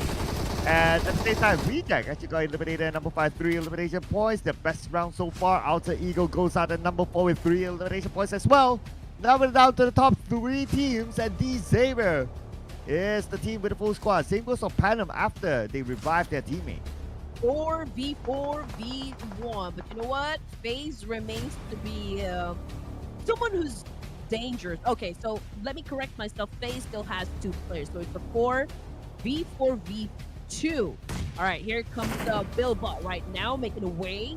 Going up against DXAVIER, throwing nades, Shadows, as well as his teammate here, anticipating the attack coming from Team Pandom. They know where they will be coming from exactly because they are sticking right at the edge of the zone. But this could be hard on the side of Team Pandom, considering the fact that they will be coming from down below. Lamborghini just did a massive straight up against FaZe, and player 1 is on the ground. Oh man, I know it's going to be the last man standing for FaZe Clan. It's going to be real difficult for him to cut across the road. Smoke is his only saving grace right now, but he has to make a run for it, and now he's exposed, and Lamborghini will take him out. We're down to either DXAVIER or Pandom, but with DXAVIER's position on the high ground, they have a little bit of advantage against Pandom. Ooh, but that advantage is slowly going down into pieces. Time for Rufina now just to come back to the rest of the team here. Going for that revive, but Team Pandom is definitely not going to let go of this opportunity to eliminate the remaining players of DXAVIER. We've got Jubranking now, as well as Shadow DXAVIER on their grind. Looks like Team Pandom might win the fight. Oh, here we go. Parajin versus Jobrenki. 1v1 right now for the chicken dinner. Nate sent across. Oh! The Nate did somewhat connect. And now Jobrenki is in trouble. He's taking a lot of damage from Parajin, but Parajin is pressure by the blue. He's forced to move at the same time. Now switches to a mini 14. Mini 14 and Jobrenki will not lose the 1v1 though. He is put on the lower ground situation against Parajin. Surprise, surprise! Your winner chicken dinner for round number 2 is Team Pandom, formerly known as Pubg Esports. If you guys didn't catch that one, So again, this is something that we didn't really expect, but hey, it was a wonderful performance coming from Team Tandem. It is about time for them to get that WWCC. Yeah, with 8 eliminations in the pocket for Team Pandem. Gotta get used to saying the new name now. Great work by them, and they definitely need the points because they want to get into the grand finals, just like every other team on page number 3 and also by the HL page number 2. So this team here, with this sort of chicken dinner performance, 8 points, that's going to be 18 points. I wonder will that be enough? But whatever it is, they still need to maintain the level of consistency because you want to bring the momentum into the grand finals.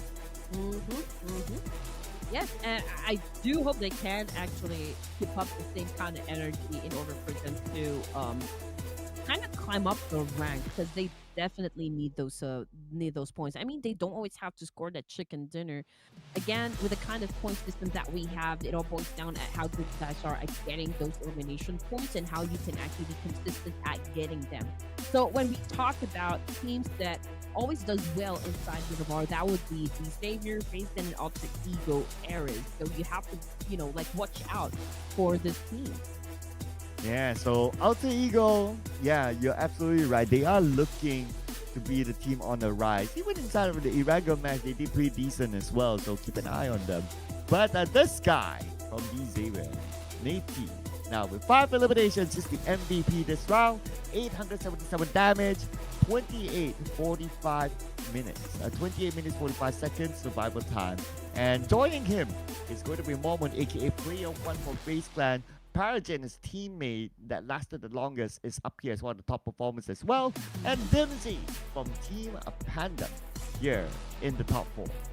Oh man, every time we play in Miramar, we can see a lot of players really go for the damage output here.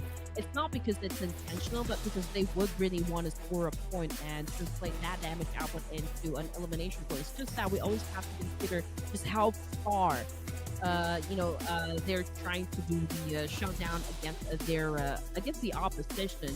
But then again, when it comes to like how this guys can effectively put up an elimination point, again, all the same names that I can see on the screen. Yeah, and other names that you need to take note of on screen, DXAVIER, 18 points as well. Same goes with Pandem. So they share the same amount of points, but of course because Pandem, because they scored the chicken dinner, so the tiebreaker goes to them. FaZe Clan, 12 points, pretty nice. But the good news for every team out there is that nobody went out 0. And this is the first time this season that we see this sort of chart where everyone takes home something. Yes, and also first time for Red Queen to see DRX not really performing that much. Or at least not being as aggressive as they know them to be. As well as DPLUS perhaps. A1TMT, we all know that this guys can pretty much deliver considering the fact that Rowdy is in the roster or in the lineup, and we see that they have a good chemistry with the rest of the team, especially with Sinister. So there is still that anticipation coming from A1TMT to perform better. But let's check out the numbers so far. 227 throwables used. I think this is still okay. I mean, we do expect this number to always go up as we progress into the tournament. But let's see if we can top that or break that record. As far as the overranking is concerned, it's 105 2 chicken dinners for the side of HORAA Esports, followed closely by YOODO Alliance. And after 14 matches, only HORAA Esports seems to be the team that has crossed the triple-digit score. Yes, and YOODO Alliance just 2 points behind that 100-digit mark. FaZe Clan 7 points behind, so not too far as well. But on page 2, okay, this is where it all matters, right? A1TMT Esports still holding on to the top 16 by the edge of it with 39 points. Remember the number 39. We're going to check out the number 17 team. How many points have they collected so far? As for Talon Esports, 41 points. CAG Osaka, 44 points. And then you have DRX at 48 points. Still looking at what could potentially be the cut-off point for safety for the team. And it's still anybody's ball game, to be honest. I mean, if I look at DRX, they only have like a 4-point lead compete up against CAG Osaka, and if CAG Osaka seems to have, or like CAG Osaka will have a good game, even just one good game, they could, of course, climb up a lot of ranks. Again, we're talking about only 16 teams proceeding to the grand finals, and we are already at the second round. Later on, we are welcoming you guys back to match number 3. So time is running out, opportunities are running out, and chances are running out for you guys to secure a spot into the grand finals. So better hurry. And a better hurry for AG gamers. I'm not sure what will be their chances to be in the top 16 now. Unless they score super duper big, then maybe, but it's starting to be real hard. But anyway, ladies and gentlemen, we will be taking a break before we head on to our following match inside of ERANGEL. So do not go anywhere. We'll see you guys in a bit.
Yo, match number 3, ladies and gents. Welcome back to the Ruthless Invitational Showdown Season 6. Now we've got a lot of things happening inside the battlefield, and of course, we will serve the juiciest chicken dinners right on this event. My name is Red Queen Andy, together with Sir Cloud, and we are still your casters for this spectacular event.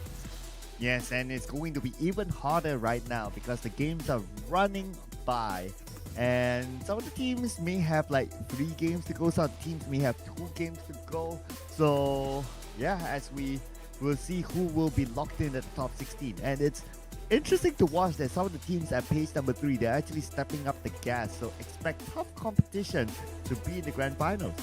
Yes, definitely. I mean, they wouldn't let this opportunity pass, you know, to I guess participate in an event like this is again a pseudo stage to prepare yourselves, right, in the upcoming global stage coming from PUBG Mobile. Now, if in case you missed the action, match number 13 it was HORAA Esports for the chicken dinner, and for match number 14 in Miramar, it is a team Panda. But then again, they got tied up with DXAVIER. But now that we are heading back to the OG map of ERANGEL, we are welcoming back, of course, Group B this time. So Philippines, HARAME Bro, Vampire Esports, China's TJV. We also got Falcon Force, we've got Talon, the Real Soldiers, AS8 and I8, and of course K1.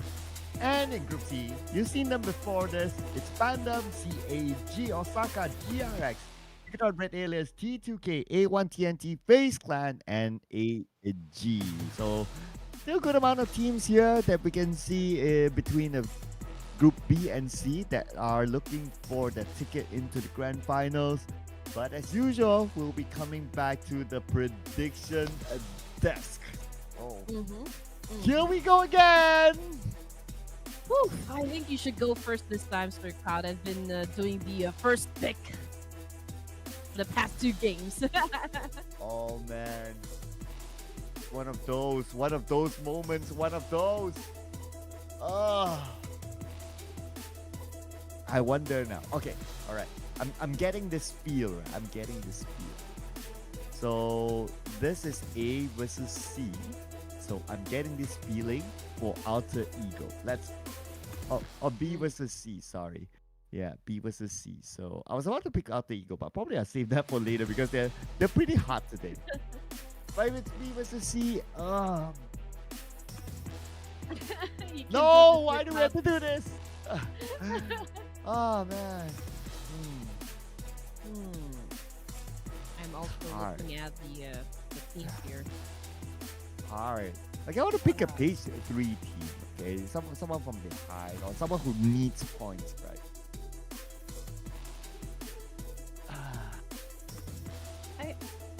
DRX. DRX It's is not a time. bad choice. Yeah, not a not bad a bad choice at all. DRX is time. DRX. Go. Annyeonghaseyo. Annyeonghaseyo indeed. But you know what, Sir Cloud? I'm gonna go with FaZe Clan. Ooh. FaZe Locking in Clan. FaZe Clan? Okay. Yes, locking it in. Whew, but it's been a while since DRX turned up, so perhaps maybe we'll see their monstrosity back again for match number 3 here in ERANGEL. Who knows? I mean, this map, everyone knows this map from inside and out, and we'd love to see, you know, the usual teams really perform at their best, and perhaps, you know, DRX, T2K, or maybe FaZe can actually score the winner chicken dinner. But of course, we would like to consider your choice of team as well, so type it down there in the comment section. Just make it rain colors, right? I mean, for HORAA, there's purple hearts, there's red hearts for the Biggest Red Aliens. I can still see a lot of you guys cheering for HARAME Bros, Philippine flags down there in the comment section. So just continue, you know, to shower them with your love and support. Yes, put in the support for your favorite team, ladies and gentlemen. Whichever it is, whether it's HARAME Bros, whether it's HORAA Esports, or whether it's FaZe Clan, you know you love your team. Put it in the comment section because we'll be heading on to ERANGEL. This will be match number 15 of the playoffs, ladies and gentlemen, as we check out our flight path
on into the game, but right down there in the middle of the zone, I can see a lot of teams pretty close with one another. And just look at that, another opportunity for Harame Bro and Agan Aya to actually clash with another. But Harame Bro obviously opts to just back away for now. I mean, this is a good thing. I mean, if something is not really working out for you, might as well, like have some sort of alteration when it comes to your strategy inside the game. But CAG Osaka, not a good start since I think they went for a vehicle gameplay. Unfortunately, it was Bilbot who got to the car first, so made a pancake out of him. CAG Osaka now playing with just 3 players, absolutely one for this match. Well, and they're not done with CAG Osaka. Now on the case, the other members of CAG Osaka, but DMC is pretty low on ammunition. Not sure if he wants to continue the chase though. CAG Osaka, okay, they're actually heading the same direction as Pandem. Okay, let's see where will they stop. Okay, and looks like Pandem, they're cutting across the bridge. They're going to meet the base, but nice shot by Atul to knock down Atun. Oh man, Team Pandem showing some sort of momentum here. They might be carrying over the kind of energy that they played from the previous match back to this round because they have been getting a lot of numbers from CAG Osaka. Now, looking at the situation, whoa, okay, What? there's been an accident, ladies and gents. How? He hit the What? tree. Oh man. Huh? I mean, he is bleeding out. He has a big shot onto his chest. That's why he couldn't concentrate on driving. And CG Osaka with an accident right there. First team to go out. Not again a good way to start. He could have avoided the tree. Could I have. mean, somebody got to check his driving license there. You know, I have a lot of questions with that move. Unless they're telling me that they're at the airport as well, then it's fine. But you know, if you're not at the airport, yeah, I have a lot of questions. Yeah, check the license might be expired. Who knows? But anyway. Oh, coming off the kill feed, we've got A1 TMT Hitman on the ground currently. Just looking at the situation. Okay, I believe it was Talent Esports. Okay, but Hitman, don't you worry because I believe he is still alive. But it's taking time for A1 TMT to pick up their teammate, perhaps. So we'll just have to wait and see as Talent Esports. We can see red face. He might be going for another angle here to just really go for the kill, I guess, finish the job.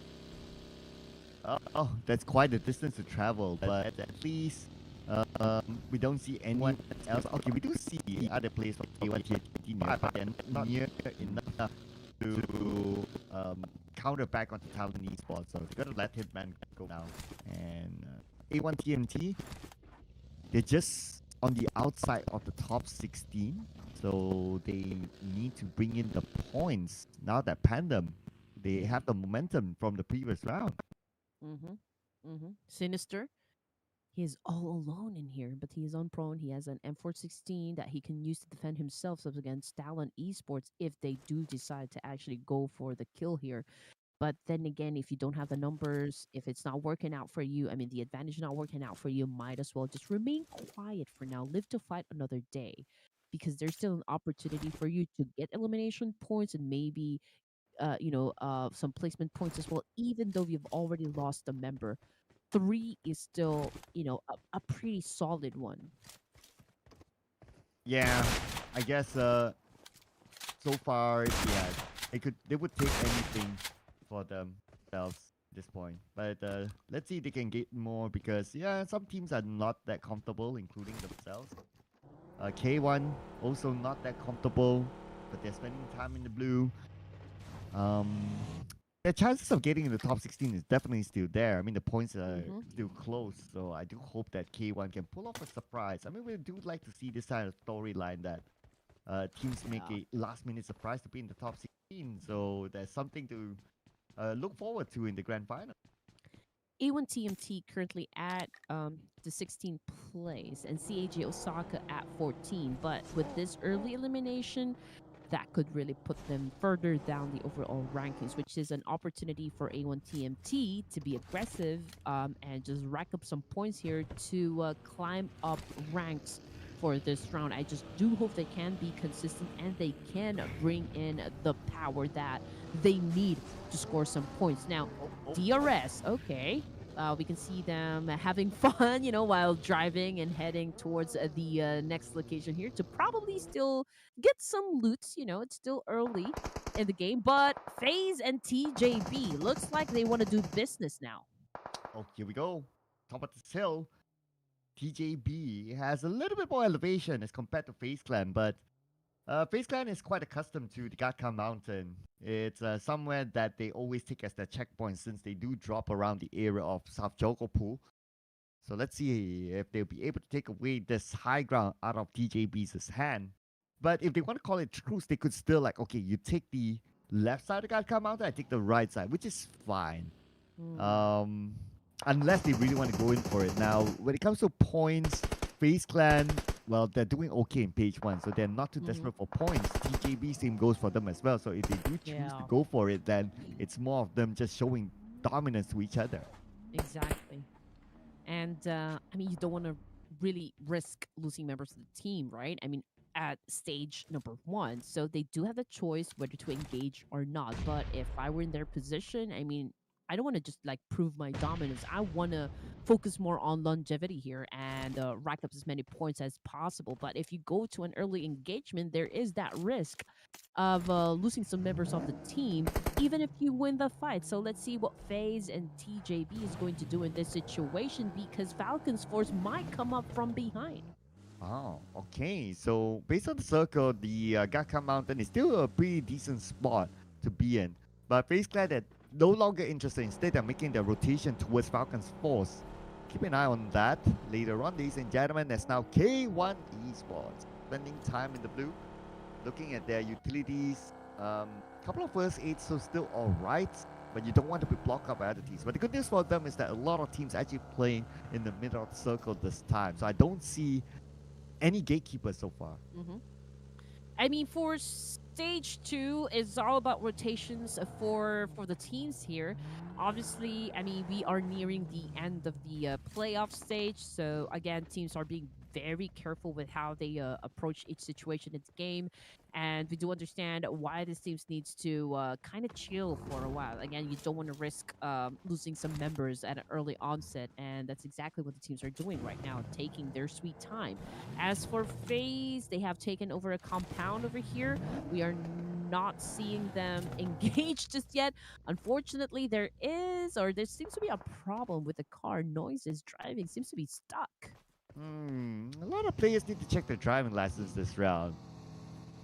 And not too sure, somebody got to call the cops here onto them and teach them a lesson.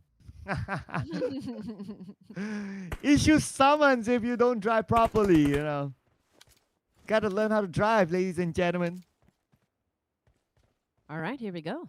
Bigot and Red Aliens. Okay.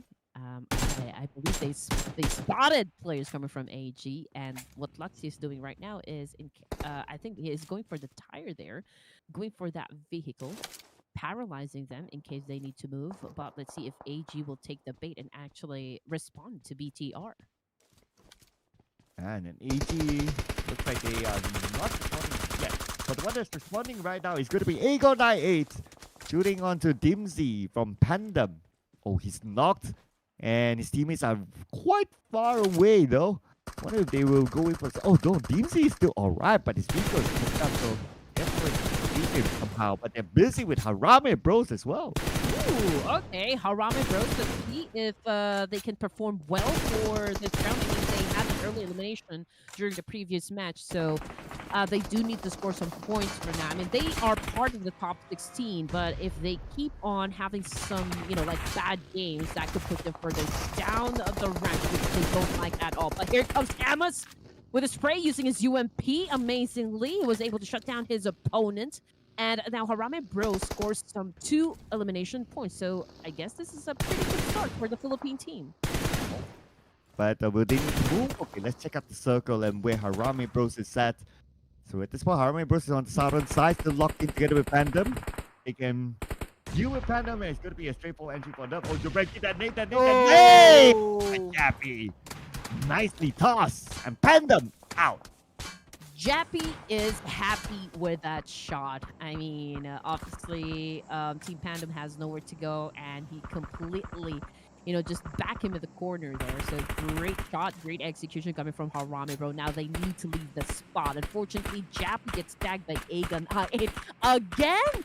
Aegon I8 and Harame, bro.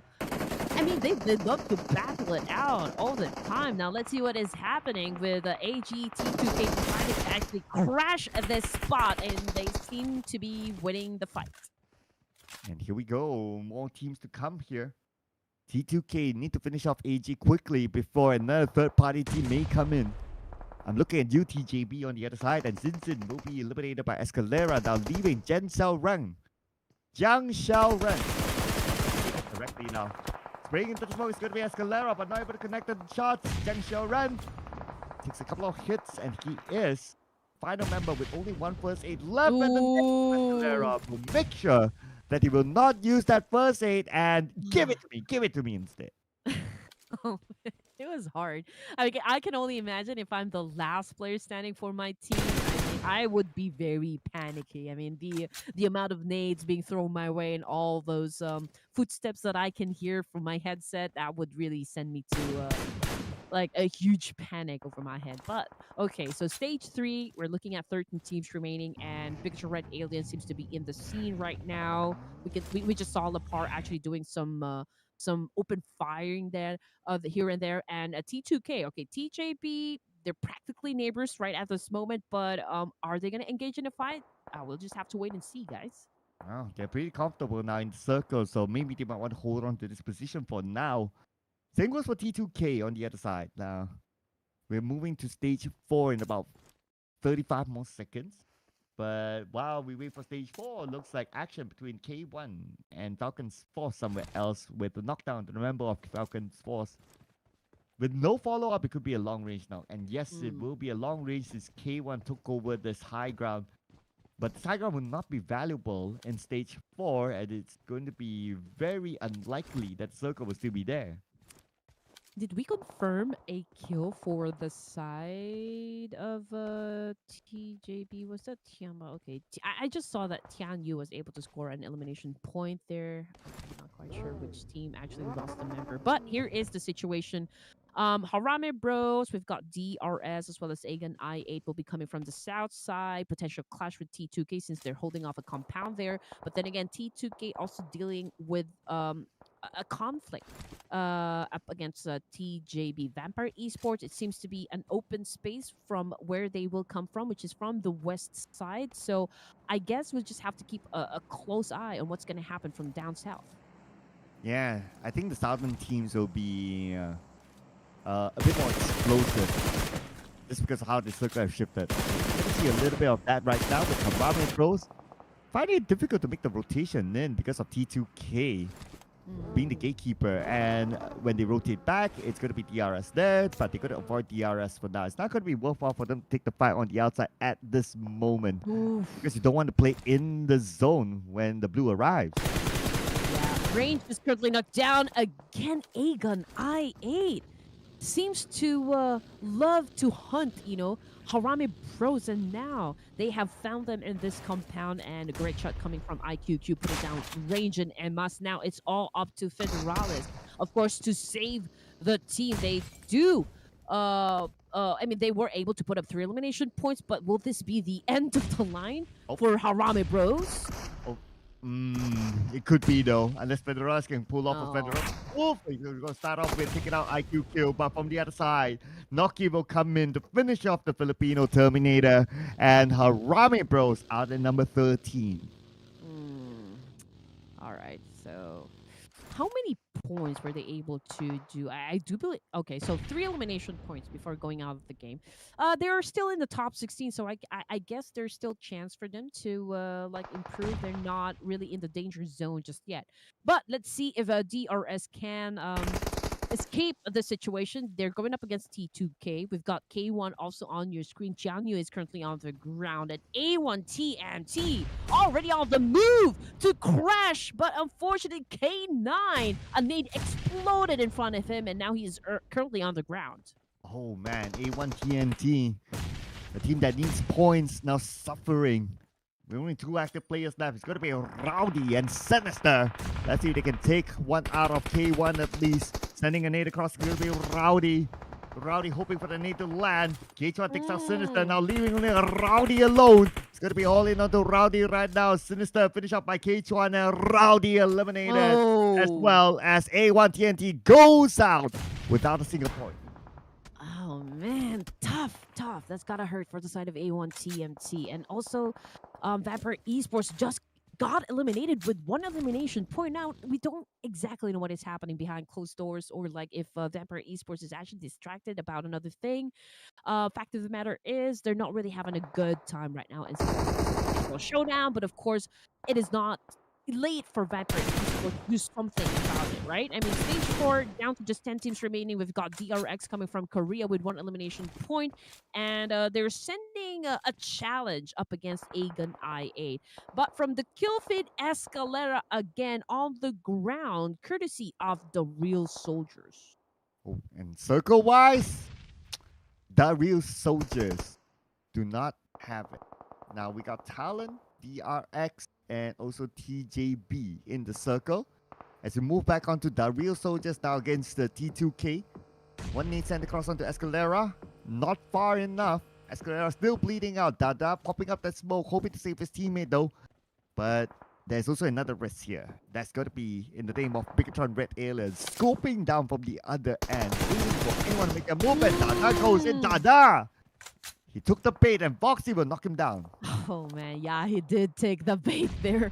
Okay, not that we were expecting it, but yeah, he kind of fell into the trap there. Now, DRS definitely will capitalize on this information. Rolls and True Love is far away from the rest of the team here. It's a 2-2 split coming from T2K, and DRS is already making a move here to get the job done. But you know what, Megatron Red Aliens, just look at that. What Zuxi is doing at this moment is just really stealing the kills here. From afar, stole the 2nd point for Bigatron Red Aliens. Dada still bleeding out. Whose point will it be? Foxy takes the point. DRS not able to secure that. But anyway, now the bigger mission for DRS is to get into the circle. The blue is just right behind them as Turu Love will be knocked down by IQQ. T2K in action now against Aegon I8. Oh man, and TJB needs to get inside the zone there, but they will have to deal with T2K first. And I mean, there you go. Just as I said it, T2K eliminated with 3 elimination points. Talon and Falcon's Force also having a conflict. Same thing goes for FaZe. Oh my goodness, we've got a lot of fights happening simultaneously. Oh man, it's starting to be a big mess here inside of Gatka. FaZe Clan overlooking Talon as well as Falcon's Force. Falcon's Force, 2 active players left. And Nardrop drops in front of YOODO. Might go for it though, but there's a couple of Icy right behind, and also FaZe Clan behind him. Top will be knocked down by Red Face from Talon, leaving Icy alone. Now Icy, Top has to crawl towards Icy. He wants to get revived. Oh no, we need Icy to activate his cold heart, you know, eyes in his veins. But here we go. Will he have enough time to actually pick up his teammate? Yes, but you know what? Talon is already there, ready to charge them up, as well as FaZe Clan. So this is one busy compound that we are looking at. But Icy still trying to make a way here. Unfortunately, he kind of fell short. Talon Esports won the fight, which brings us down to just 8 teams remaining. But Talon, oh man, there is another team that will challenge them definitely, because I do believe it was FaZe who is in the same compound. Was it? Yeah, Yes. it's FaZe Clan there, and FaZe Clan though Ventoras is knocked, and he's quite. Oh, he does have another teammate together with him, so he should be back up again, and they might shift their focus onto a Talon. But no, look who's across, DRX monitoring the situation, but DRX, they might as well wait for the next phase of the circle. Okay, speaking about the circle, ooh, a lot of teams by the edge, especially on the right side of the circle. They may not get it next. Circle, how far will you go from them? Very, very far Ooh. from the right side team. Yeah, DRX could play this one smart, Turcot. I mean, they could be lucky with the shots. I mean, this is an opportunity for them to kind of join into the mix here without risking too much because they could just like maybe do a tap fire here to shut down players from Talon and FaZe. And okay, here's another challenger, K1, dropping into the scene here. They might be the strongest team inside the compound since they have full HPs, they have full resources, and FaZe Clan, they're, somehow has already taken damage with the fight, or from the fight, rather. Oh, here we go. Axel just right in front of Momo. Player one. Nice. Move by Axel to surprise. Player one taking it out just like that. And it looks like they are dominating right now with 5 elimination points. FaZe Clan. The members of them have to come in and follow up. But now we move back over to Bigatron Red Aliens as they push down the DRS. Oh my goodness, Bigatron Red Aliens have already picked up proper timing to retaliate, and that was a good shot. I mean, while DRS is being devoured by the blue zone, it was the right opportune moment for the BTR to kind of just charge and get those elimination points. And just like that, DRS already out of the game, which brings us down to the 17th remaining. Yoru also exited the game, courtesy of K1 this time. Yeah, welcome K1 to the fight. But wait a second, look at the minimap. Another team's approaching this area as well. All of them have to be prepared for the incoming Bigatron Red Aliens. But Boxy is not going to be the last man standing. Nope, Duxy is together with him. While K1 Esports trying to defend their ground against Bigatron Red Aliens, including Talon Esports. Red Face will secure the point against a Boxy. Bigatron Red Aliens left with one player, that is Suxy, on the other building. Oh my goodness, K1 is on a killing spree right now. Happy on the trigger there. IQQ from Aegon I8. Is he the last remaining player for the side of his team? Not exactly sure there, but 2 casualties on the side of Talon. But they did make points. So I think they're pretty good for this round. K1 Esports defending this house. TJV on a roll, getting ready to take a shot at K1, but good defense from Ting. Nice shot there, and double elimination by Ting. That brings them 10 eliminations on the rampage right now. It's going to be K1, but they have to reset quickly because IQQ is still in the compound. Nate sent across by Axel from the other building. IQQ pops up the smoke. It's my time for himself as well. Now, the calm before the storm, ladies and gentlemen. We got at least 4 teams locked in the same area.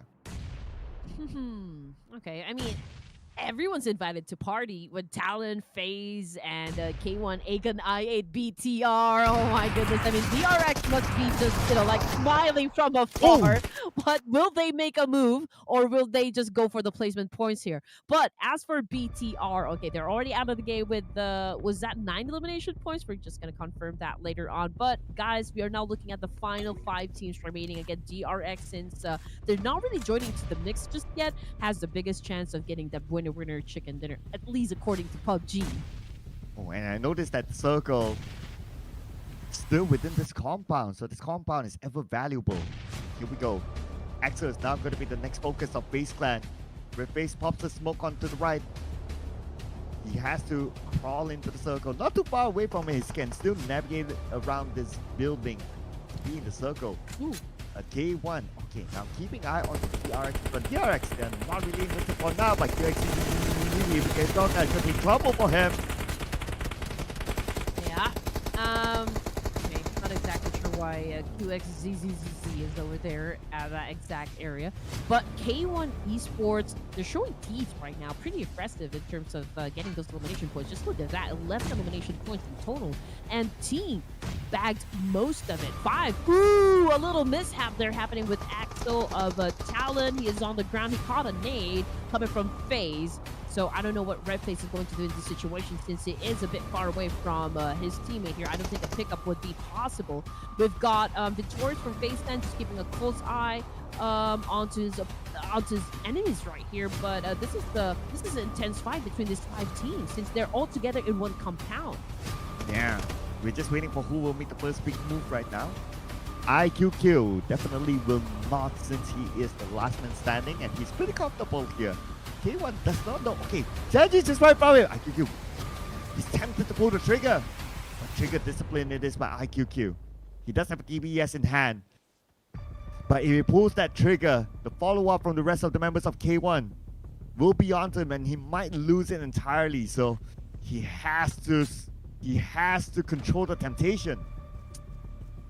Yeah, and DRX, okay, this might be the match that could potentially improve their overall status, considering that, you know, I mean, they're doing great. They have been quiet for a long time, and we might see them retaliate for this match. Red Space just doing that, puts down Pig. Let's see if Tianyu can make a difference. Woo, what a clear shot with an S12K FaZe clan. Now already on the move, but Talent Esports gone. 4 teams remaining. And look who has the circle. It goes towards where DRX is at. This compound is no longer valuable. But FaZe Clan, as well as IQQ and K1, they're locked in with each other. Let's see who will make the first cancellation. K1 with a full squad. Nope. Okay, 3 players left. I mean, they have the biggest number in this compound, but can they get those eliminations, those precious eliminations? Yeah, I mean, at this point, I do believe that DRX is just being patient. I mean, they're just really watching what's going on from inside this compound. And K1 doing all the work, phasing up against the FaZe clan here. IQQ remaining to be silent, not joining into the mix here, just all prone and hiding himself up. But K1 doing all the work. They have been getting a lot of elimination points. And I guess they go with the quiet here, though. Okay, here we go. IQQ still being patient here. He's looking at players coming in and out of the building, but not pulling out the trigger just yet. DBS, 14 bullets in the chamber. He's inside the blue. Will be onto IQQ. He has to make his own move right now. He is crawling. He's still not making any noise. But will he be the one to surprise K1? K1 now putting pressure onto DRX instead to get into the circle. I don't think they know that IQQ is still alive. Although Tianyu, okay, so he died in the play zone. But yeah, I'm pretty sure that K1 didn't know that he was still alive. So, I mean, it was a good opportunity. Unfortunately, he got devoured by the blue zones there. I mean, he didn't really have that much choice anyway. But so it's still okay. The fact that he was able to stay up to stage 8 is tremendously good. DRX now, you can't believe the QX Triple Z now currently on the ground. So this is an even fight. 3v3. Oh man, I don't even know what's gonna happen. But K1, they have the momentum going for them. QX Triple Z will be taken out by Ding. So now they managed to even up the odds between these two teams. Okay, it's 50-50 now between K1 as well as DRX. See who scored this chicken dinner as a K1. I mean, even when it comes to positioning, like, they're pretty similar as well. Like, nobody's really dominant in circle just yet. But now we're at stage 9 and zone will close entirely. All the teams, all the players will forced to move further forward. Nice ace. It's Tianyu. Gets knocked immediately. Now DRX with the advantage. Nice spot, you know, from Saisei, but he needs to get the job done. He needs to eliminate Tianyu because Tianyu is actually reporting back to his teammates that, okay, there is a player here right beside me. You need to take him out. So K1 doing a massive spray up against Saisei, but K1 needs to get inside the zone. Oh, here we go. Oh, take it out of the zone. One more to go. So nice all in for DRX on the Tig, and Tig will be eliminated. And DRX, they won the grand finals ticket. They will not go down without a fight. And they will start with this chicken dinner. And Third Cloud gets the point again. Hey, an outstanding performance coming from DRX. I mean, it's been a while since we've seen them catch the winner with a chicken dinner, but then again, they finally showed up for this round. But you still also have to give it to the guys of K1. Amazing, double-digit score for this round. But let's take a look at the stats here. Saisei with the 3 elimination points, Yunbin and QX Triple Z didn't have the same luck with Saisei, but it's still, this is still teamwork. Yeah, with 4 eliminations, although not that much, but then again, at this point, they will take whatever is given to them in order for them to stand a chance to be in the grand finals. So for DRX, if you remember last season, they were pretty hot. This season, not as hot, but well, as long as they can, if they can get themselves into the grand finals, that will be first mission done. And that is where we will look forward to seeing their performance on whether we'll get the best of them in the grand finals itself. So DRX, if they do make it through, this team, Gotta watch out for them. Oh, definitely. I mean, again, I think they're a very tactical team. They're not so very aggressive in getting the winner chicken dinner, but then again, consistency in getting those elimination points. That's why they're, I believe they're one of the dangerous teams that you need to consider eliminating first in the game, just to make sure that you survive the battle royale. But yeah, DRX remains to be a tough competitor inside of Battlefield. But also teams to watch. Again, we got K1, Aegon I8, and of course Talon Esports. Now, speaking of Aegon I8, they seem to always find themselves like in a dance with HARAME Bros, and they keep winning the fight. So as for HARAME Bros, man, something is really not working out for you. You guys need perhaps to go back to the drawing board and talk about, okay, maybe something needs to change up, recalibrate the plan, and just get into the game with a fresh mind or a clear head. Well, the one that has a clear hit this round is going to be Tianyu from K1 as the MVP with 7 eliminations and 756 damage. Other than that, his teammate Ding comes in with 5 eliminations as well. And K1, very similar name to his team, 4 elimination points. And sliding in between from AS Aegon I8, it is Noki with 4 eliminations itself. And so far, there was only one team that we saw having all 4 of them in the players to watch. But this time, K1 with 3. Not bad. I mean, it's all about getting the points in anyway. So 16 eliminations, 22 points for K1. And still an amazing gameplay coming from teams, double-digit finish, which is again great.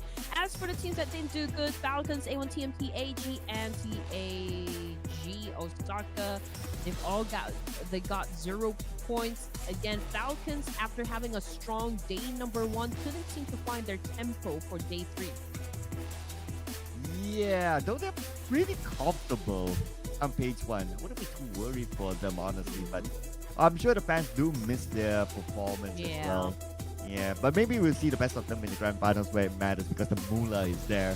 But if you miss Nate, ladies and gentlemen, a whooping 303 throwable views this time. This is one of the biggest numbers that we have seen in quite a while. Well, yeah. Absolutely, I agree with you there, Sir Cloud. And it has been just above 200 point mark, but I think this is the first time in a long time as well that we've seen this number go as high as 300 plus. Now, overall rankings, oh man, after 15 matches, still HORAA with a triple-digit score. FaZe Clan, together with YOODO Alliance, now tied up with 98 points. It's just that FaZe has more numbers of chicken dinners compared to YOODO Alliance. Yeah, so that is the tiebreaker between the two of them. But for page 2, welcome K1 Esports to the top 16 after an explosive performance by them that they managed to gather 16 elimination points, immediately shot up to the top 16. CAG Osaka now drops to number 16, 44 points. So keep an eye. 44 is now the magical number for teams on page number 3 to try to cut across them to be in the top 16. For the other teams, DRX is scoring the chicken dinner. Now they are at number 9. Pretty comfortable as well, if you ask me. Okay, 44 is the magical number, right? Team Tandem is 41 points, so they're only 3 points behind from pushing down the next team. You know, at this point in the competition, Sir Cloud, I think it's already safe to say that All Gamers, Reject, and perhaps DPLUS Kia wouldn't be able to make it to the grand finals, not unless, okay, how many more matches for this? I believe only 2 matches left, right? So it's going to be not really impossible, but they will have to finish a game with like 20 plus points in order for them to at least land on number 16. We don't know, but I think it's going to be hard for them to be included in the competition now. Yeah, but it's not hard for us to say that. We're heading on to a break, ladies and gentlemen. So, as usual, do not go anywhere. Be back for the second half, and we'll wrap up things by then to know who's in the top 16. See you guys in a bit.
And go it is, ladies and gentlemen. This is the second half of our final day in the playoffs before we lock in the 16 teams. This is the Ruthless Esports Invitational Showdown Season 6. Winners, your storytellers.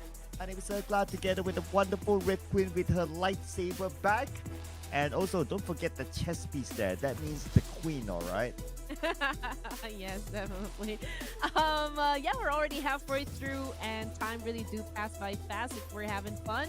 I hope that you guys are enjoying the show. I mean, the teams are putting up a great show. I mean, they've been aggressive and like getting those elimination points, and the teams that we do expect to really rise, for Dana for 3 are doing just that. But of course, I'm still looking at A1TMT Esports. They have been placed on 16 just a while ago, but unfortunately they had again another early elimination. That is why they are out of the top 16. But who knows? Maybe they can still make a way, for them to be included in the grand finals. Well, what you need to do is perhaps give them your energy and make a lot of noise in the comment section so that A1TMT knows that you guys are watching.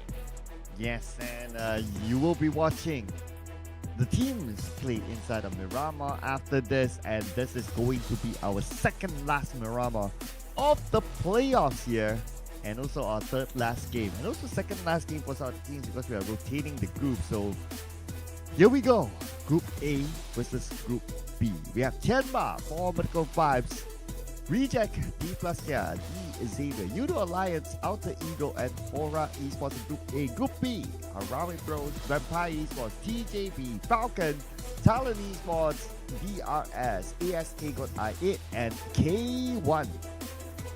Yeah, again, my head is already aching. I'm already anxious. Like, okay, I'm gonna pick another team here, so I would want to get this one right. I mean, Circle already has like 3 points, Production has 2, and I only have 1 right. But then again, it's so hard to actually pick a team when these guys are playing off season, because again, we don't really know their intention, if they are really willing to win the fight or like score a chicken dinner, because there's also the part wherein they don't want to divulge too much information about their strategy, about their gameplay. So it's just a matter of this teams really playing for fun and just really testing out some new battle strategy here. So again, with the part that always makes our head aches, time to pick a team. Well, I kind of reserved it from before, right? So I'm now going to put it in Outer Ego. Bam, bam, Oh bam. man. Okay. I'm gonna show love to my homeboys and pick HARAME Bros this time.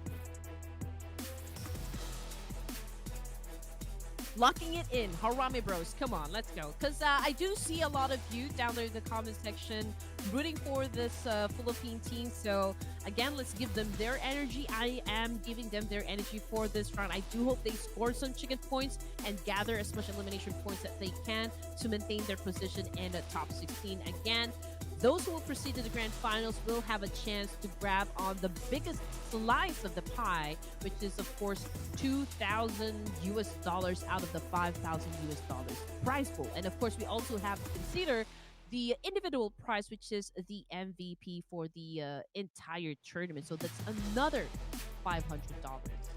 Yep, though I wouldn't be too worried about HARAME Bros, frankly speaking. I think they would have done enough to qualify onto the grand finals, but of course you want to bring the good vibes onto the grand finals, right? So if you can get a good run in the last few games here, there's going to be their second last game. In fact, it's the second last game for everybody. Why not, right? Because you want to have the good vibes in the grand finals. You don't have a break because we will be playing the grand finals tomorrow itself. So you guys at home, do stay tuned to Ruthless Hype Esports as well. Wherever you're watching this from around the world, same time, same channel. 3 days to determine who will bring home the bigger piece of the pie of a $5,000 prize pool. Yeah, and honestly, this is not easy at all. I mean, these teams, they just make it look easy, but it's really not. I mean, we're talking about just like 3 days for the playoffs. And again, time is not really on their side. So they have to be really aggressive from the get go. I mean, we're talking about day number 1 of the playoffs, building the foundation, accumulating as much elimination points as we can, getting those winner chicken dinners is is very tiring if you think of it. Yeah, it is. It is right, and it's like what 6 days straight of games. I mean, no breaks. I mean, even in an official tournament, you probably play like 4 days, and then you have a Yeah. break. But this is like 6 days in a row straight. So you can imagine how tiring it is for these teams, and not only the teams, not only teams as in players per se, but also for their managers, their coaches, for whoever who is behind the scenes as well, helping them to be successful. I mean, everyone is just like, oh, by the end of like Sunday, they'll be like, I'm done. I'm done with the game for a while. Yeah, and also this is a test of endurance, to be honest, and it can be mentally exhausting as well. Just really always coming up with the plan on how to score some points, right? I mean, you do all the rotations, you think about what the next step. I mean, it also happens inside the game, not just outside. I mean, the part wherein you also have to do your research about the teams and how to best approach them. Again, PUBG is not just about the gunfights, it's also about the wit, right? Like how you can outsmart your opponents, and sometimes it can take a toll on the team. Yep, exactly, exactly. So it's a lot of mental play here. Hence, that's why some teams they do have a mental coach as well. They do have a Mm. psychologist. So if you just take us back like just a couple of years ago, you probably wouldn't have heard these sort of roles in an esports team. But Yeah. a lot of teams are starting to see the importance of mental strength. That's why a lot of teams now have their own uh, mental coach or psychologist, whatever that you want to call it, and they play the same equal value as compared to a technical coach to help the team. Yes, I mean, handling all the pressure from playing all of the tournaments, playing all of the matches here can be detrimental to one's health. So I guess, yeah, it is important for the organizations to provide that kind of support for the team. I mean, we're talking about a lot of pressure.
Esports, they bring in their big guns. Tony K is playing for Vampire Esports, so let's see if they can actually swing the stats towards their favor. Yeah, and also, I believe that Egg and I might go up against Beautiful Lions somewhere on the southeast part. And DRS Gaming, just to update you guys, okay, they already have 1 elimination point rather. And okay, I'm just thinking, okay, which team did they go up against? Perhaps Talon Esports, or was it Valorant? Well, we'll find out real soon if we get the next elimination. But nope, no knockdown from afar by Delta. Uh, Alone, but not going to be a problem. No one else goes by. Okay, Killer tries his luck as well. And he was shooing away the players from Talon. Talon not able to take this fight. I guess the objective is just to grab the vehicle and move to somewhere safe. Mm. Yeah, but the distance right now. Okay, even if Killer YT was able to put down any players come from Talon Esports, the fact of the matter is that it's just really impossible for him to seal the deal, considering the fact that they are on the move, they are inside a vehicle, so it's a shot in the moon, so to speak. But okay. It is still a standoff between Harame Bros and Vampire Esports. They've already battled it out countless times, inside Ruthless Invitational Showdown. But let's see which team here are going to be winning the fight. Is it going to be Vampire or is it going to be Harame Bro?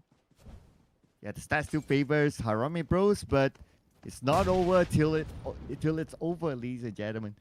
Ziza. Okay, no idea who this player is. Not in a picture there to indicate. But let's see if he's able to pull off something against Harame Bros now from the top. Oh, Tony K become the first one to go down thanks to Emas. Oh man. Okay, so 1 point for the side of Harame Bros. 3 players. I think there is an opportunity here for Harame to actually win the fight. And again, they were the first one to shut down a player from Vampire's side, so they're doing a good job. Day number 2, there was an instance that Vampire didn't choose to drop in Picado. Was it because Harame Bros keep winning the fight? Yeah, maybe that is a possibility there. And looking at the current situation as well, if you want to talk about Harame Bros and them winning the fights, well, Zappy went out, so at least it's still a 50-50 between Vampire Esports and Harame Bros. Circle is still in this area, so they do have the right to take their time. And I think maybe that could be the case here, unless Harame Bros Range can get another one. It will be difficult though for the side of Harame Bros, considering the fact that they're down to just 2 players. I mean, Jappy as well as Imaz is already out of the game, but we're talking about the Filipino Terminator here, which is Federalis and Range. This tandem is can be pretty deadly inside the battlefield. But then again, we're talking about Vampire Esports as well. I mean, these guys are monsters, in their own right. Yeah. Oh, okay. The cross is going to be Anthony, aka Schweppes. Nice shot there, but not able to connect fully onto Range. Range is still alright, but he's pretty low. He does not have any healing utilities. 3 players from Vampire was just right in front of him. Needs at the cross, but will not connect onto anyone. That's going to be Federalis and Range, the duo that has to do it against Vampire Esports. I mean, I'm not even playing the game, but I can feel the pressure here. I mean, I'm running out of words to describe what is even happening. It's just so fast. I mean, just look at that. Schweppes was able to shut down Range from that angle, which is outrageous if you're to ask me. Now we're down to just Federalis here. Good shot, though. Okay, it's a 1v2. Federalis still alive, full HP. It's a 2v1, but the fight is now pretty intense.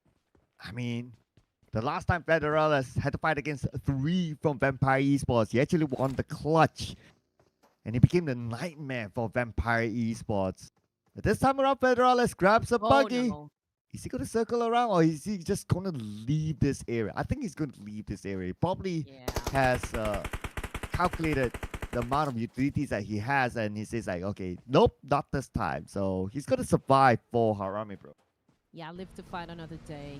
Okay, so, I mean, he was already more, so, I mean, that's the best call in that situation, just to go far away as much as possible. Now, we're looking at TJP. A while ago, we saw a video that was reinforced about knocked down, but they're having a fight with rejects, and Sarah is also on the ground. I'm not sure, though, where exactly K-First is, but there is probably a chance for TJB to pick up their teammate, while Longs is cooking up a nade to keep rejects at bay.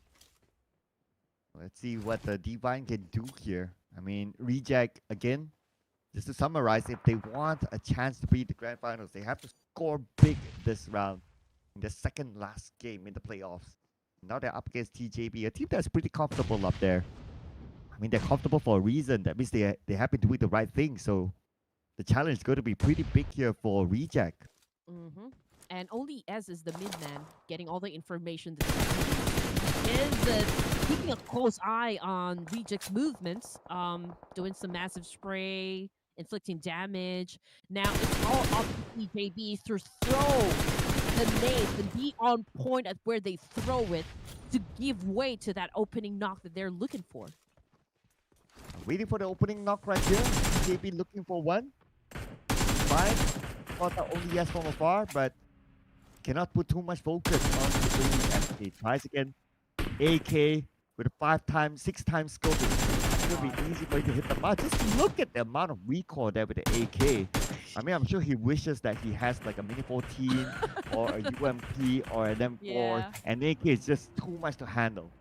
I know, right? I mean, the recoil coming from an AKM. And imagine he also put a ×6 scope. So, wow. I mean, the control is just amazing. But, okay. So, on the side of Falcons Force, they were able to put down one TJB. So, was that only S going out of the game?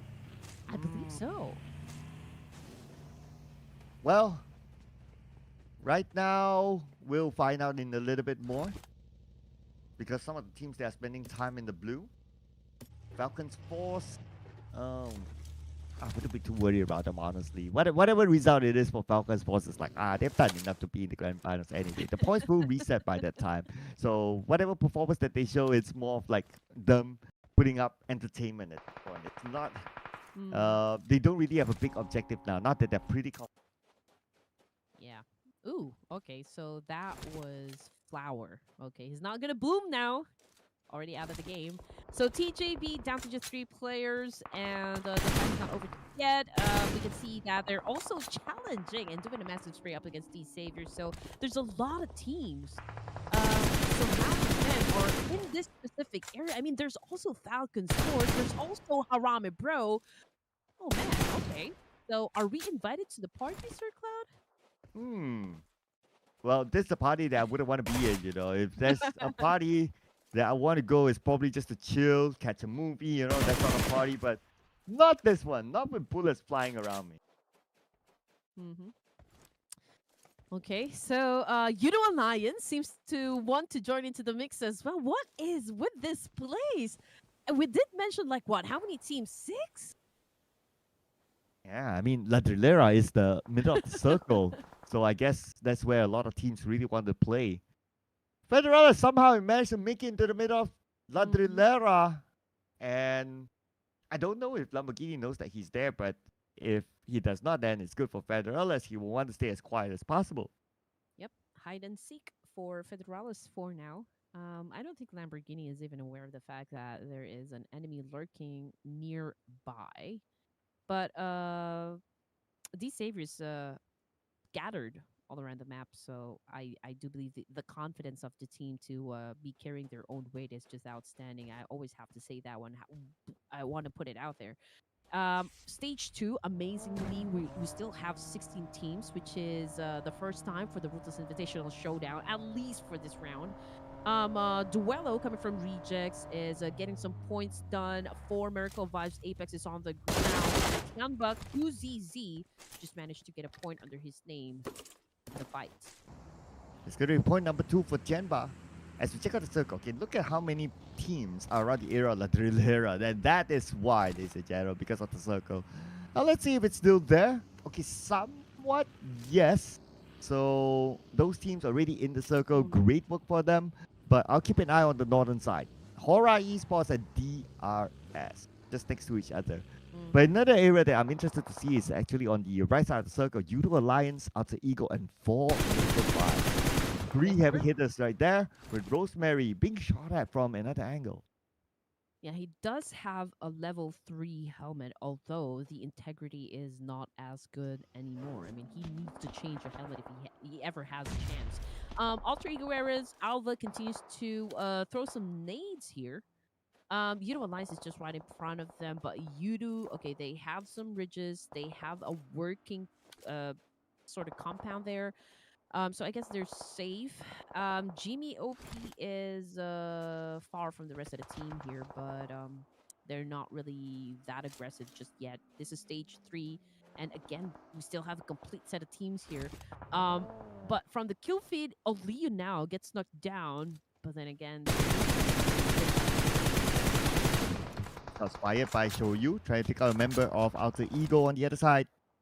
Octa, gotta be extra careful as well. YOODO Alliance in front of them. Now YOODO Alliance having the slight advantage as they're playing in the inner side of the circle, trying to block out the members of Alter Ego. Alter Ego managed to send one player into the inner side to try to surround YOODO Alliance. YOODO Alliance back as a 4 though. But we move over to the other side of the circle, that is DPLUS versus K1. mm-hmm.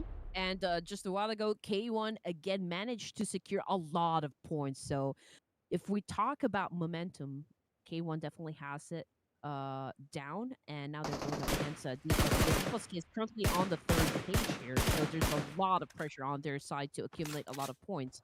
But if, of course, they're going to risk it going up against K1 Esports, they could potentially assume points, but then again, they will have to win the fight.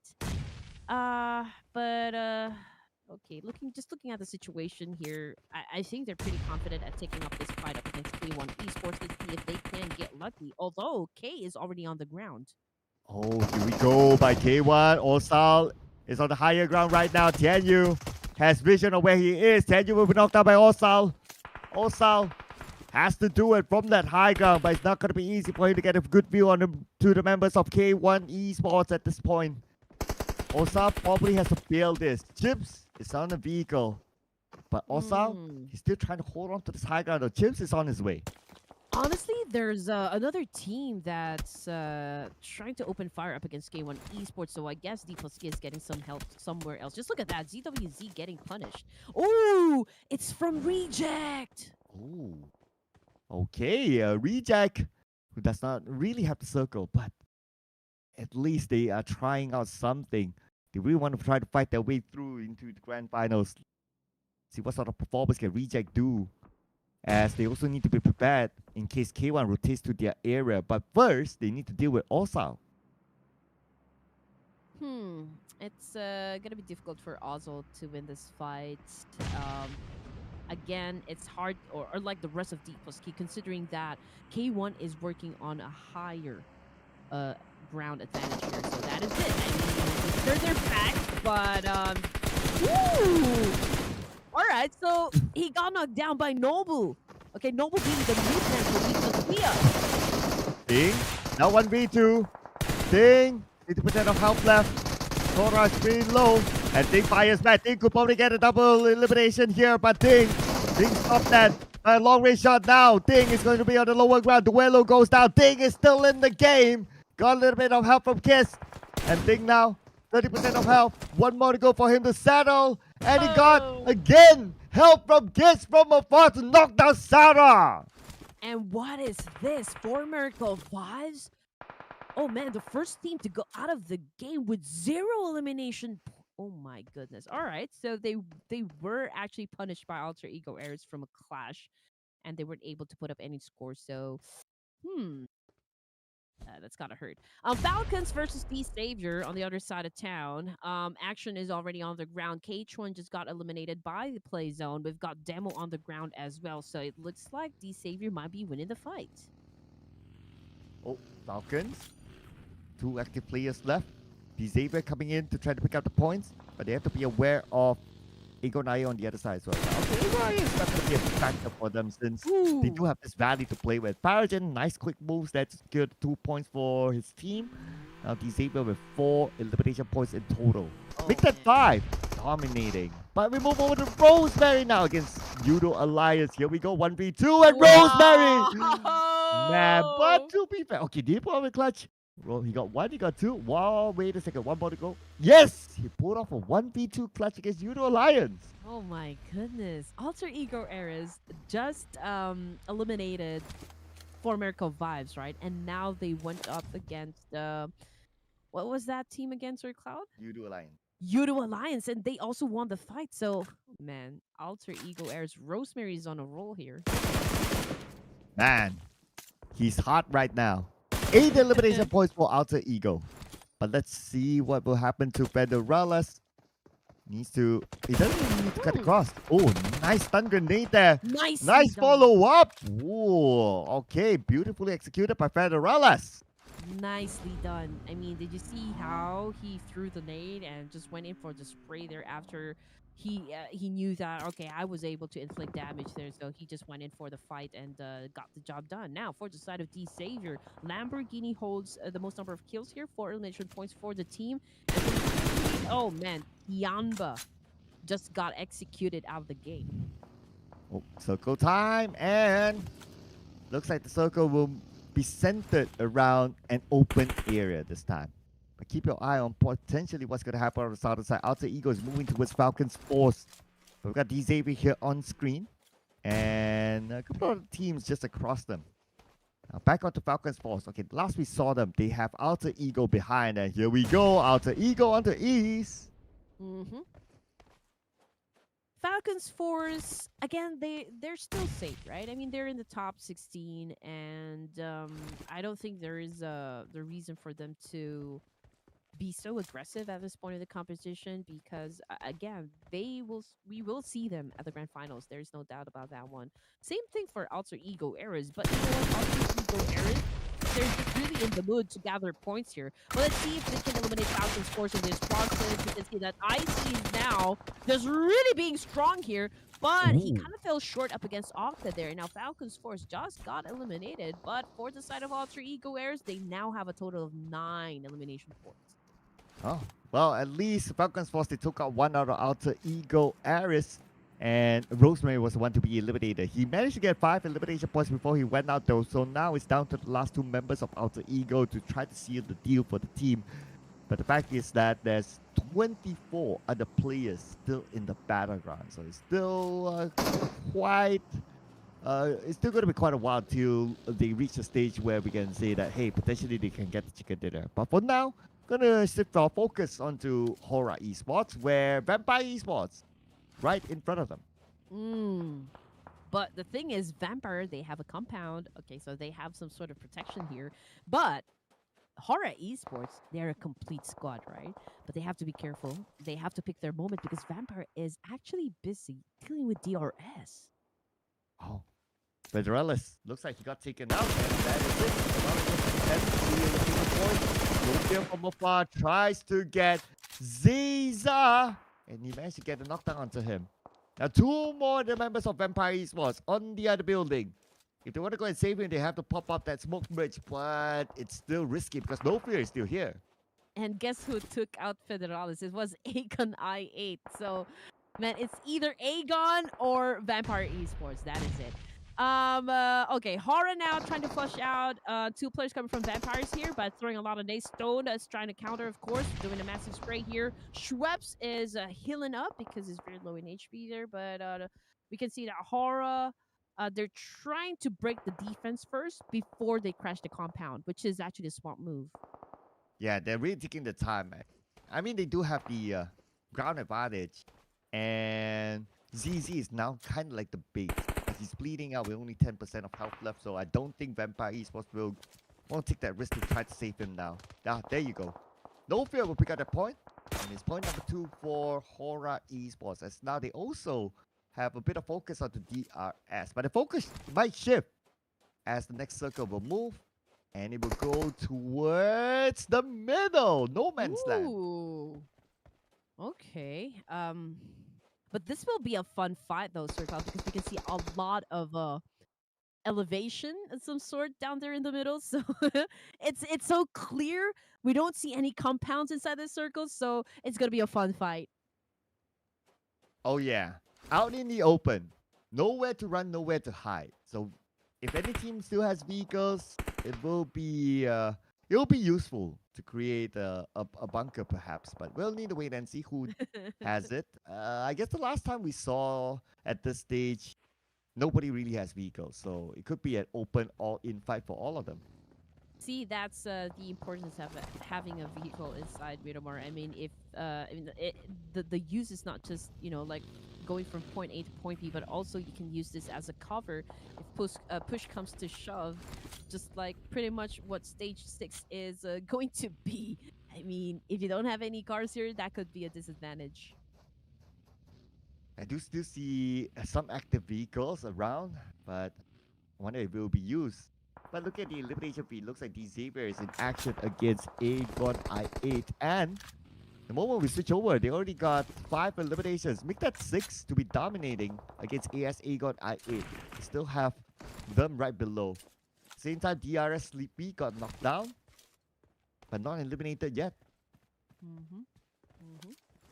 But this is a strong performance, at least for this ride coming from DXAVIER. I mean, they're still a complete squad with a good number of elimination points. Let's see if they can keep this kind of pace up until the end of the game. As for talent, we've got RedFaZe, a lot of nades up against DRS, but oh man, HORAA Esports being brutal up against Vampire. They just eliminated the whole team.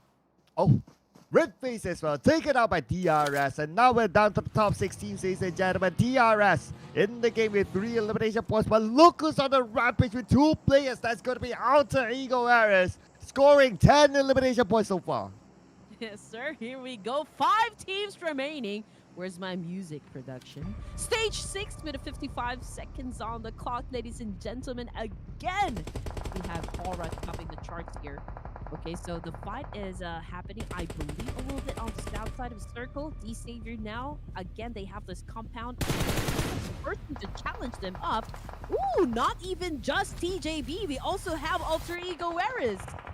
Oh, look at this. 3 teams in the same area at least. DXAVIER now being sieged down by TJB. But TJB only has 2 active players lost together with only S. Kiss will be eliminated by Borrow from HORAA Esports from afar. Nate will get 1 out of lone.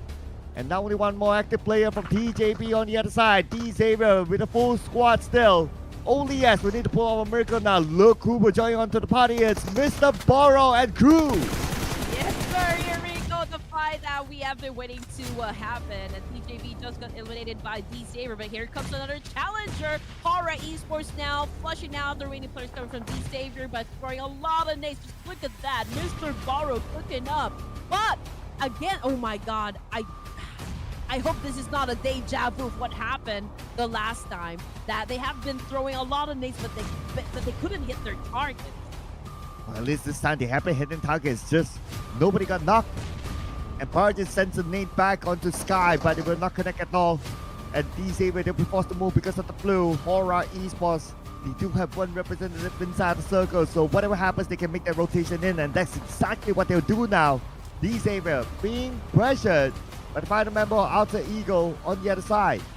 Oh man, HORAA Esports now decided to just get inside the circle and will try to control the tempo of the game. So huge chance they could gatekeep DXAVIER because they're already outside the zone. But DXAVIER still busy, discussing conflict with Alter Ego Ares, and just look at that. Oh man, this is amazing. Now they have their vehicles, and I think they're getting ready to enter from the south side of the circle, but I do believe they're a bit exposed. Oh. Looks like Octa is making his own move as well. But the last time we saw the circle is pretty open, so the potential of getting exposed is pretty high here. But Octa is going to hide. He found a small ditch here to buy time for himself. Hopefully other teams will be distracted with each other so that he has another entry point. But Octa being shot, and look at the damage that he's receiving. Now he's only about 40% of health left. Alright, here we go. DXAVIER making their way. They will have to deal with HORAA. HORAA applying a lot of pressure up against DXAVIER here. And a lot of them is currently on the ground, including their IGL Lamborghini. Paragin would like to settle the score with Alter Ego Ares, and just look at that. Alter Ego Ares just got eliminated, but with a whopping 10 elimination points, which brings us down to 3 teams remaining. We've got HORAA, the Real Soldiers, and DXAVIER. DRS, they're staying away from the action. Yeah, allowing both HORAA Esports and DXAVIER to cancel out each other. Probably they'll come in a little bit later. No Fear sprays! No Fear gets to knock down the Lamborghini. The rest of DXAVIER are pretty low at this moment. Malik takes out Lamborghini. Shadows will be knocked out by Sleepy. DRS now getting in action as Sleepy. will steal away an Man. elimination point out of shadows, and now it's going to be either HORAA Esports or DRS. Okay, here we go. It's the 4v3. Number advantage goes to HORAA Esports. Of course, it's a 58.81% chance of getting the chicken dinner. Malik now getting into position. DRS just anticipating the attack coming from HORAA Esports. I mean, what we love about the situation is that DRS knows exactly from which direction HORAA will be coming from. But Delta is cramped up inside the shack. I think this is a good spot for him considering that we only have 2 teams competing in stage 8. And it is 4v3 with HORAA Esports having the numbers advantage, and they have the circle, like all 4 of them are in the circle. As for DRS, 2 of them are still on the outside. Delta wants to move forward, but then again, he's finding it difficult. Okay, Sky is going to come in from the other side. Delta is still pinned down inside of the shack. The smoke is still active though. Sky is in the position to take out Delta the moment he steps out.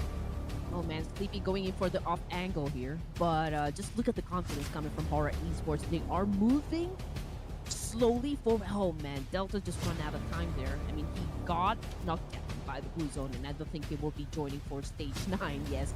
4v2, obviously, HORAA Esports just need to be patient. They just need to play their cards right, and they can actually bag the chicken. Giving stuff up to the blue. Not giving away the point to HORAA Esports, but that also means that now HORAA Esports is up against the final 2 members of DRS. Got Sleepy here together with Killer, and we are into stage number 9, 2v4. Looking good so far for HORAA Esports to score their second chicken dinner today. Yes, sir. Sleepy needs to keep his eyes open in this situation because one wrong move can actually cost them the game. But still, it's a 4v2. A lot of pressure on the side of DRS. Now, HORAA going in for a 2-2 split here. Sleepy now already on the move with a DBS. Oh man, he got knocked down by No Fear. Now he goes for a killer. And there you go, ladies and gentlemen. We have another chicken dinner for HORAA Esports. Wait a minute. It's HORAA, right? Yep, we need the poster. Show me the right banner, guys. We'll get the posters soon. Calm down, fans of HORAA Esports. And here it is, the poster of these handsome gentlemen from HORAA Esports scoring their second chicken dinner today. And the fact that they scored their second chicken dinner today, Sky, who was in the lead of the MVP chart. Now he stands a good chance to widen the gap against other players. All right, it seems to me like they have taken over the top spot once again, that is for sure, and Sky taking the top spot for the MVP title. Now, how about that? Purple Hearts, let's go! Purple Hearts, let's go, ladies and gentlemen. And it's because of your love, your support, ever since even before the show started. You guys have been pouring in the Purple Hearts, and they are giving it back to you guys. So this is for the fans as well. They're definitely through into the grand finals, but still they put on such a performance just because you guys are here to support them. Yes, sir. I mean, just look at the smile on their faces. 2 chicken dinners for day number 3. Okay, they weren't able to score a chicken dinner during day number 2, if I'm not mistaken, right? But a total of 4 chicken dinners now for the side of HORAA Esports is still incredibly fascinating. I mean, Sky and the rest of the team here is really on fire. Yeah, I mean, Sky, man, he stands a really, really good chance of being the MVP because his other contenders, they have been having an up and down performance, but for Sky himself, he has been performing really well. But we also have to give a shout out to DXAVIER, Alter Ego, and the DPLUS Soldiers, DRS in this round, for making it into our top 4 teams to watch this time. DRS especially, they need the points in, so they have 1 more game to go. While MVP though, is going to come from DXAVIER, Paragen, with 4 eliminations at 836 damage, with a survival time of 26 minutes, 11 seconds, and a team contribution of 33 from infinite 3%. Well, honestly, it wasn't really a bad performance coming from DXAVIER. Okay, so it's a little bit of a struggle for the team to score a chicken dinner, but the aggressiveness again in getting those elements is still pretty much on point. So we don't really need to worry about DXAVIER. But let's give some props to Rosemary of Alter Ego Eras being the top performer for Miramar match number 16, 5 elimination points and 821 damage output. Again, we got Lamborghini and Paragin and No Fear of HORAA Esports. But as for the match rankings, let's just check out those teams that didn't do particularly well. So again, that would be for Miracle Vibes. They were actually the first team to go out of the game with no score whatsoever. Oh yeah, they are the only team that wasn't able to put up any score for this round. Yeah, I know, right? I guess that's what happens when you're at the airport. But we're definitely going to see them in the grand finals. Hopefully by then they will have settled down back in Mongolia, and we'll get to see the best of four Miracle Vibes by then. So do keep an eye on four Miracle Vibes. Do not look down upon them. Just said, do not count them out from the grand finals, because all the points will be reset. All the points will be zeroed again, and that is when four Miracle Vibes have the chance to show what they do best on the battleground. Oh man, Nepali fans are again rejoicing down there in the comment section just because HORAA Esports won this game. But okay, checking out the stats here, ladies and gents, it's 199 total number of throwables used inside the game. So this is quite a drop from the 300 that we've experienced just a while ago. But as for the longest elimination distance, a total of 374 meters coming from Chip of DPLUS. And it is still, can you believe it, Red Queen? It is still HORAA Esports, the only team with a triple digit. After all that, it is still them. My goodness. But look at 2, 3, 4, like 99, 98, 98. The points are close. Of course, at the end of the day, it doesn't matter. It's just more of like for bragging rights, and the fact that HORAA Esports is performing in this way. They're giving something to look forward for the fans in the grand final. Okay, so I thought they already have 4 chicken dinners, so they only have 3. Okay, I was actually doing a backtracking here. Yeah, they did win 1 chicken dinner. Okay, all right, I got it. DRS Gaming climbed the 4th spot with 65 points, a 3-point lead up against DRX. But let's check out, teams from 11 to at least 16 here. Okay. Okay, CAG Osaka is not out of the woods just yet. They shouldn't be sitting comfortably at that spot, because Team Pandem can pull out a magic trick here and overtake them. But as for the remaining teams here, I guess 17 to 21 at least. These teams might have that small chance of landing at 16th place, but it's a long shot. It's a tall order, as we say. Yeah, especially for AS Eagle I8 Vampire Esports, because they only have 1 more game to go. But for Team Pandem, they have 2 games, so they stand a better chance of shooting themselves into the top 16. So yeah, the door is still open, even like up to some of the teams that you just mentioned earlier on. Even though they only have 1 game ready, they can have 1 explosive round. That could be enough for them to secure the grand finals. But nevertheless, ladies and gentlemen, we are going to roll the rounds, and for some of the teams, it's going to be their last match after this inside rank. So do not go anywhere. You don't miss out on this. See you guys after this break.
Invitational Showdown Season 6. We are now down to the second to the last game for this evening. We are actually nearing the end of the playoffs. My name is Red Queen, together with Sir Cloud, and we are still your casters for this epic showdown. And it will be the final game for some of these teams, ladies and gentlemen. Man, and of course it will be played inside of ERANGEL as the final ERANGEL as well for the day and also for the playoffs. And we're going to go on to Group A versus C. But in case you miss out on who scored the chicken dinner today, HORAA Esports, they scored the second chicken dinner. They started off with one in ERANGEL. They scored another one in Miramar. So now basically they've dominated two maps in a single day. And they're sitting comfortably at the throne in the zone and just really banging on their chest right at this moment and keeping their head held up high and just letting everyone know that we are the team to beat in the upcoming grand finals of the RUTHLESS Invitational Showdown. Now, Group B will be taking a rest. It is going to be Group A and Group C for the match number 17 here in ERANGEL Light Blue. This is the last ERANGEL for the playoffs. And it is also the last game in the playoffs, that is, for teams from Group A. So we do have a few teams in Group A that is on page number 3. So they need to be really putting on the work. But some of those teams like Reject, unfortunately, the points are just too far away for them. But maybe they want to give back something to the fans before they wrap up this season's Ruthless Invitational. So who knows, they could come up with a big performance. But as usual, we're back onto the prediction desk. Who might it be? Honestly, I hate doing this, the prediction, everything, because I am a fan of all the teams here. I mean, I'm not as good as these guys when it comes to playing PUBG. So seeing a lot of clutch moves inside of Battlefield always leaves me in great amazement. But I think production, since Sir Cloud and I have been going first for a lot of times now when it comes to our team of choice, I think you should go first. What if production? Okay, production, please do the honors. Yeah, because it's always like between us, right? So why not? Okay. They're putting in the team that's at the airport. All right, or maybe they have landed. We don't know, right? So let's see here. All medical fives. Somebody, maybe I pick somebody from Group A since it's the last game, right, for the playoff. Okay, I haven't done this for today, so let's put in the Purple Hearts. HORAA Esports. Let's go. That's good. Okay, since Sir Cloud already chose HORAA Esports, it will be YOODO Alliance for Red Queen Gaming. All right. All to take from back that Group A. throne. Oh yeah. All from Group A, because this is the last game, so we do expect them to retaliate. But then again, HORAA Esports is already at the top spot, right? So whether or not they make it out alive here in ERANGEL, they are already safe, and probably, you know what, not even I think possible for any of the teams here to take the throne out of their hands. But who knows, maybe YOODO Alliance would want to have that bragging rights of actually dominating this lobby, right? So even if this is their last game, even if they're already safe and they're included in the top 16, there is that question if they can snatch the throne from HORAA Esports. Yeah, I know, right? It's a nice bragging right. It's a nice shiny medal, bragging right medal in preparation for their grand finals. So maybe they're only like what, 2 points away from that triple digit mark. So why not end it with a bang, right? Before moving on to the grand finals, because we're definitely sure to see those teams, all 3 teams that we predicted. We're definitely sure to see them again tomorrow anyway. Yeah. End the game with a loud bang, right? Go home big, right? Yeah, that's a good narrative down there. But yeah, again, for those of you who haven't followed RUTHLESS Esports just yet, don't forget to click on the subscribe button and follow the channel. And again, don't forget to show your love and support to your favorite casters as well. our IGNs is displayed all throughout the tournament. It's at Red Queen Andy and at Sir Cloud MY. And for those of you who still don't know, Sir Cloud already released a book all about esports. It's currently in Malaysian language, right? Malay. Yeah, it is. But of course, if we do get a strong demand, that's something that I want to do. I want to translate it into multiple languages. So yeah, maybe we can start off by the follows. You know, just putting out there. Ooh. So do follow us. Follow Red Queen as well because she always posts her events and also her reminder for all of you on what are the latest movies releasing soon. Yeah, not always about PUBG, but you know what happens in everyday life. So if you would want to connect, you know, like maybe be friends and say hi from time to time, you can always follow our social media pages. Perhaps Sir Cloud, maybe you could share like a favorite line from the book and translate that into English and just like maybe talk about it. Yeah, I'll probably put that out when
teams that Harame Bro might be facing off. But you know what? TJB is already making a move, and they were able to put down at least one player coming from CG Osaka. So first blood goes to only S of TJB. Hmm. Very early first blood, but it didn't come from Picado. Interesting enough. Okay, but Yeah. I'm sure we'll see Picado very, very soon. But I noticed that T2K has another team close by as well. But oh, CAG, they fire back onto TJB. Exactly. So interesting. Interesting there. CAG Osaka, you guys cannot afford, or I mean, yeah, I can say, okay, you've had a great previous match run, but I think if you have an early elimination, that could give a chance to other teams to climb up ranks. So that could be the case. This is where it will be really interesting to stay tuned to the end, ladies and gentlemen. We might see some surprises. But for TJB, honestly, they're pretty okay in the overall, so I'm not too worried about them. As for CAG, they wouldn't mind a couple more points. And they have the potential of stealing it away, though. TJB, oh, they managed to pick up their teammates. So now they're back up as a 4. But Lungs, oh, look who showed up on the elimination feed. It's Jappy from Harame Bros. Hey, now we're talking. Now we're talking. Okay, I do hope Harame Bros show up for the final round. They do deserve a spot at the grand final, so hopefully we see them. Vampire Esports versus T2K now down here in Minas Generales, if I'm not mistaken. Anthony 21, aka Schweppes. Okay, I think it's pretty calm, you know, for at least stage 1 here in Miramar. Again, this is a big map, so there's plenty of space right here. So if they're not complete with the resources just yet, I think there's still time, you know, to pillage through towns here in Miramar. Yeah, and I believe we got a kind circle, so yeah, that's absolutely fine. But again, I guess someone needs to check their license. Okay, they're fine, they're fine. It's Vampire Esports. But you know what? It wasn't a fight in Picado. That's new. Okay. I think the teams decided to, like, okay, it is not smart for us to go into a fight here in Picado, so nobody actually went for Picado, so they had the same idea. But looking at Jappy, all right, there's a smile on his face considering that he was able to put up 1 elimination point, so I guess it's a good start, good omen, I think. I do hope that they could use this kind of energy to last up until the very end of this final round. Now, all gamers, they are at the bottom of the page here, but again, it all goes down to like what intention really is for them joining into the Ruthless Invitational Showdown. Are they here to just get to know the teams, gather information, and perhaps just get everything that they've learned so far and apply it into the next tournaments to come? Because before, if you can remember, CAG Osaka was always a little bit on the passive side, but right now, I mean, just look at them really perform for the Ruthless Invitational Showdown Season 6. I know, right?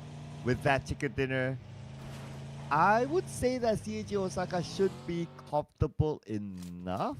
But if they do get a couple more points, I'm sure they wouldn't complain. But looking at the current points collected, I do expect them to see. I do expect to see them in the grand final. Same goes for DRX since they have the same amount of points. So yeah, I guess for CAG Osaka right now it's just for them to like just play this round chill, and if they can gather like a few more points, and they are definitely through to the grand finals, and we'll see them tomorrow. Possible clash, K1 versus Harame Bros, if they're going to enter from that side of the circle. But circle has no side, so coming from down south. Team Pandem, though, they are also at the edge of the circle. Possible clash with Talon Esports should they take the fight. Now, there's a lot of callers down there in the middle, so teams now have learned their lesson, perhaps, that, you know, in case the circle shifts again and they don't have any vehicles with them, it will be hard, you know, for them to migrate to another location, so they opt to just like really drop into the middle. I noticed that a lot of teams like to play in the middle, at least for this season. You know, sometimes the meta shifts, right? Sometimes they like to play from the outside, and we're talking about like majority, not like a specific team. But at least for this tournament, teams like to go into the middle. But it's not like all the teams like to go middle. You see all the middle fights. It's like we're middle, but it's like we'll take our own spot in the middle. So they are pretty well spread out, but it's more towards the middle. So we don't see many gatekeeping sort of gameplay in this tournament. Voxy now helping Lapar in this situation. Again, the circle is still pretty big, so we don't know if the teams will decide to actually go for the push, even though Lapar is currently knocked down. Vampire Esports is just steady. But we can see Luxy not hesitating on doing a spray here against Vampire, but again, they're so far away from each other, so this is going to fall under damage output. And so right now, ETR, at least they managed to reset. Vampire Esports not interested to pursue, it seems. Okay, they're moving away. But for BTR, are they going to go in for the chase? Maybe, maybe not. But because we still have like 15 other teams. I mean, this is like the most careful round, say, that we have seen so far. Normally, like in round one, we'll be like, okay, 2 teams. If it's a slow round, then it's like 2 teams eliminated. If it's a fast round, then we'll probably see like 5 teams eliminated. But this time, coming up stage 2, we still have all 16 teams. Only 2 casualties. Okay, so I do have a question, Sir Cloud. Crypto was from Aegon I8, right? Oh yeah. So now that he left the team, at least that's what I heard, do you think that it does play some sort of connection why Aegon I8's not performing that good for this season? Interesting question. Yeah, he's left for another team. So he has found a new team. But is that the reason why they're not performing? You know, sometimes it's kind of hard to tell because it's like an off-season tournament, right? So they kind of have the rights to like, okay, we're just trying out stuff, or maybe we're like switching up the roles just to see if we can tweak certain things here and there. So it's kind of hard to tell. But I do agree that crypto does bring a lot of value to Aegon I8. So at least for now, we won't be seeing him playing for Aegon I for sure. But I do wish the best for crypto, being one of the amazing players that have shown us and given us a lot of memories while he was at Aegon I8. But what do you guys think? Just again, type it down in the comment section. We would love to know your thoughts about this whole thing. But anyway, stage 2, we still have a complete set of teams here. But let's talk about teams that have lost some of their members. Okay, I believe that would be Talon Esports, down to just 2. T2K only has 2 players remaining. TJB already lost 1 member of the team. Same thing goes for CAG Osaka. But again, stage 2, and we are still looking at a complete set of teams here. CAG Osaka, they're taking out the blue. At this point, I wouldn't be too worried for them. Let's see how much more they can get out of this final round. But we do have Bearsin. Oh, another new name for AG. Getting a Android. I noticed that AG have been swapping players quite often. Like a lot of new names. So I don't know if that kind of something, but yeah, whatever it is, I hope to see AG more in the future. Okay, so let's see what will come out of this exchange. K1 Esports versus DRX. Yunbin is having an exchange with Tianyu. Okay, Tianyu.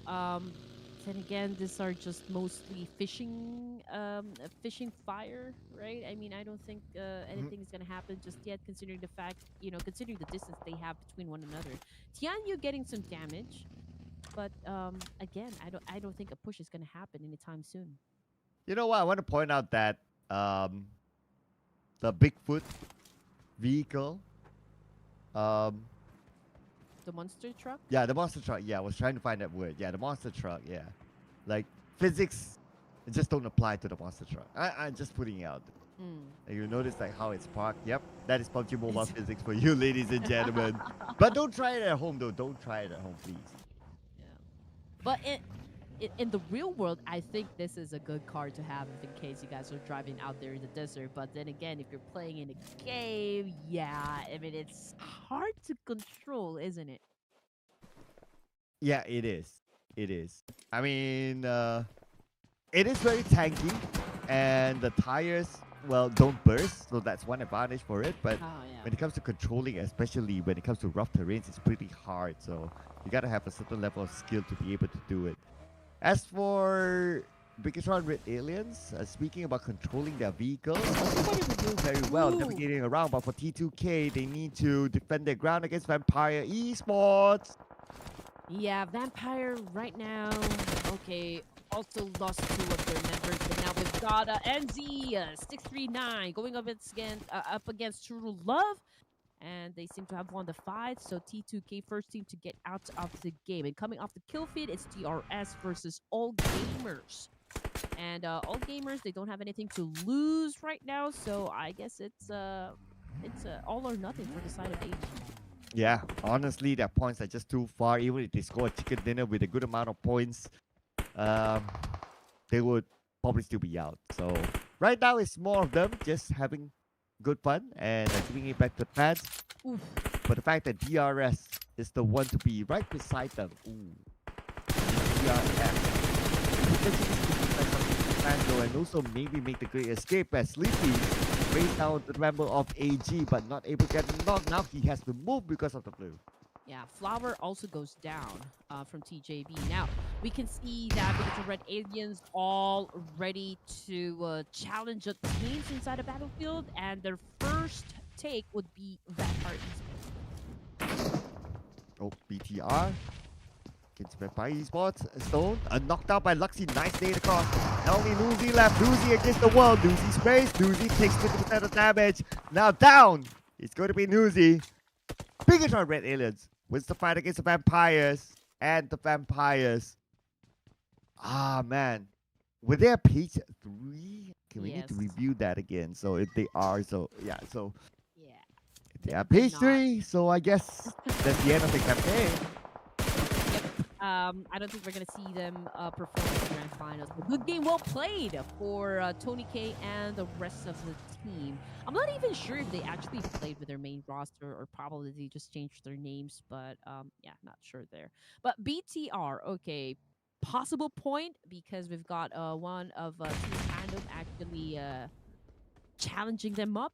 But from the kill feed, it's a DRS with 5 elimination points. Now, a circle time, Falcon versus Talon. We've got AG versus DRS. On the north side, BTR, Fandom, and K1 and TJB, as well as CAG Osaka, might find themselves in the west side of the circle. Okay, here we go. Delta going to lead the charge up against the final member of AG. And, man, it's going to be a big clutch if AG can actually do it. Okay, Killer comes in with Michael Uzi from the side. Oh, that's going to be one knocked out. But follow happening right now with Delta coming in. And Delta managed to secure that elimination point. But unfortunately, he was not able to save his teammate. But still, a win against AG. Yeah, talking about win. Also, Falcon's Force was able to eliminate Team Panda right in front of them. So, but I mean, Team Panda still has a couple of players left. I believe. Okay, I'm looking at them. Okay, I'm just trying to look. I can't see. Okay, they still have 3 more players in total. Action was the one who actually secured that point. 13 teams. A1 TMT Hitman goes down. They are going up against Noki of Aegon I8. Oh, Para Picado is not within the circle now. And TJB is in it. Here we go. TJB sharing the same area together with another team. And that is going to be K1 on the other side. Now, TJB with only 2 players. K1 still with a full team. They'll be able to block out TJB just like that. TJB, I don't see them having any vehicles. Oh man, it's gonna be hard if you don't have any vehicles inside Miramar. But let's see what's going to happen as K1 now take this fight up against DJB. K first. Okay, now we're jumping into Yoru. Yoru is averaging what, 1? Okay, elimination points per match. Not bad at all. FaZe Clan. Okay, so there's 1 player currently knocked down, but fret not because Noise is here to save the day. gonna go all in on Yoru. Okay, Yoru. Oh, a nice cover fire by Onsens from behind, knocking down Yoru, allowing Nine Noise to come in. Yoru eliminated by Nine Noise, and they're gonna pick up the point and also the loot out of his box, and they can still save player one, aka Moment. The fight continues as well between A1 and Agun IA. Sinister is still down, putting out there in the open. Can he be saved? Rowdy! Oh man, he got hit by a car! Man, it's starting to be messy here, ladies and gentlemen. A1 TAT out at number 13 with 1 elimination point, and now AS Agon IA will be up against Bigatron Red Aliens. Oh man! Alright, A1 TMT out of the game. We won't see them perform in the grand finals as well. It's a good game, well played. Anyway, Team Pandem on the other hand, Dubranki is calling on his teammate here, but they got no time for a revive. Zoxy now also on the move, leading the charge. Zoxy was able to get some damage, but it is still at the end of that clash. Bigatron Red Aliens gets the job done. Oh, Sneak sent across. Put the pressure back on the Bigatron Red Aliens while CAG Osaka monitoring the situation. Team Pandem have been eliminated. And here we go. Next phase of the circle. FaZe Clan right in the middle of it at this point. Circle. How far will it go from FaZe Clan? And looks like it lands on top of FaZe Clan itself. All right, so CAG Osaka coming from the south side, HARAME Bros southwest. Big possibility that they will clash with K First or TJB in a little while. Now, Agun IA trying their best to survive the situation. I mean, they are all in that crater, which is a bad spot. Again, if someone throws a nade in there or a molly, everyone can actually get wiped out. Yeah, that's the downside of being inside a crater. The good side of it is that, well, being inside a crater is that probably teams don't get to see you as much. So it's a pretty decent hiding spot. But if they know you're there and the nade starts to rain down, that would exactly be what might happen. What you said. Oh, Federales now gets a knockdown onto Ting from K1. And no follow-up yet. Waiting for the follow-up to happen. Oh, look at this. DRX taking advantage of K1's position. Yes, and honestly speaking, okay, HARAME Bro doesn't even need to get a chicken dinner, but they do need to get those extra elimination points just to make sure that they will proceed to the grand finals. Because again, any of the teams here that could really score a double-digit finish, they're gonna climb up ranks, and there's still that possibility that HARAME can get booted out of the top 16. So I guess you still have to exert a little more effort just to make sure that they secure a spot, and that's exactly what they're doing right now. I mean, pretty consistent with the points here, and they still have an opportunity to shut down TJB from this angle. K First holding an M249. Jappy with a high ground advantage goes in for the charge and gets the job done. You know what good news for teams like HARAME Bros is that a lot of the teams below them have either been eliminated or are only down with like what, one player. So that's good news to their ears right at this point. Now we do have 9 more teams to go, and keep your eye on the minimap there on the northern side where Falcon's force is at. There's actually someone right behind them, and they're not looking back, so they don't know the whereabouts of that player, so they could be backstabbed. They could potentially be backstabbed, yeah. And also the fact that Falcon's force is actually busy trying to come up with an effective plan on how to charge up, I guess, FaZe from this point, or, yeah. I'm checking out, okay, what team is that?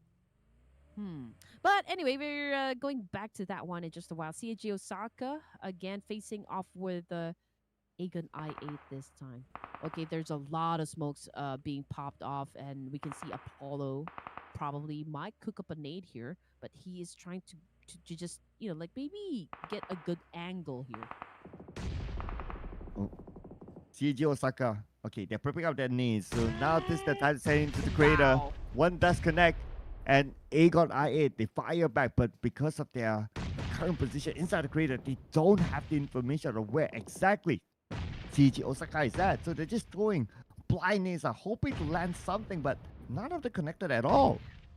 And that is how you waste resources.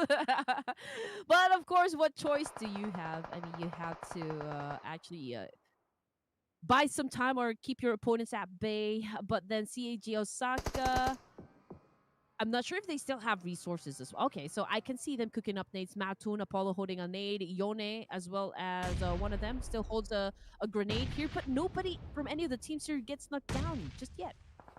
Oh, but Victoria's got knocked down somewhere else from FaZe Clan. Okay. I wonder how many more nades do they have? They should be running low right now. Okay, another nade. Toss. Okay, now though. Okay, they're getting close. Wait a second. Another team's tossing nades from the southern side of the screen. Which team is that? Okay, we're gonna get a good view soon. And it's gonna be BTR wanting a piece of the action. Oh man, this is now this makes a vulnerable spot for Aegon I8. I mean, Lapar, if BTR and the rest of BTR will join the fight, Aegon I8 is in big trouble. Oh. Yeah, I mean, BTR could come in as the third party. Oh, Matun went down. Oh, that's bad news for Apollo as well. Look at how low his health is with the blue just right behind him. Naoto has to relocate that because of the molly. BTR still monitoring the situation. At the same time, look at the mini screen. Falcons forced in action as well, so they're fighting against another team. And that's going to be FaZe Clan with 9 noise currently down. And Action is dominating with 3 elimination points for himself. Alright, 8 teams remaining, ladies and gents. Falcons 4 is on your screen. We've got East. Okay. Ooh! Top goes down. Courtesy of FaZe Clan. Time for pickup. Yes, IC just did a massive spray as well. Jappy from Harame Bros is currently knocked down. So I guess the space is getting crowded, and it is now time for the teams to actually engage. Oh, Axel down as well. Falcons Force dominating 5 elimination points. And look at the elimination feed. BTR in action against Aegon I8 as well. Falcons Force. IC knocked out by player one again. Moment. FaZe Clan fires back, but Action now is charging in. A nice jump shot by Action to finish on the final member of FaZe Clan. All right, here we go. Where's my music? There you go. There's my music. BTR. Okay. Showing strong force right now. And might be scoring the chicken dinner for the final round, followed by Harame Bros. And then there's Falcons, DRX, and of course THQ Osaka. Falcons Force, again, they played day number 2 and day number 3 actually pretty chill, to be honest. But Saisei, okay, just getting back to the game here. Already out of the game. Now we're looking at Harame Bros, and they're still going at it, still getting some points, and they just eliminated DRX. Well, top 4 teams now, ladies and gentlemen. Apollo getting a knockdown to Federalis. Federalis crawling back to his teammates. He should be able to revive. Because right now, BTR looks like they are the ones to be distracting CAG Osaka. Now with the smoke, Luxy will keep it back. He does have a UMP in hand. The other members of BTR right now spreading out to try to lock out CAG Osaka. Okay, so the good thing about Harame Bros is the fact that they are still a complete squad. So they have a chance to go up against BTR and Falcons.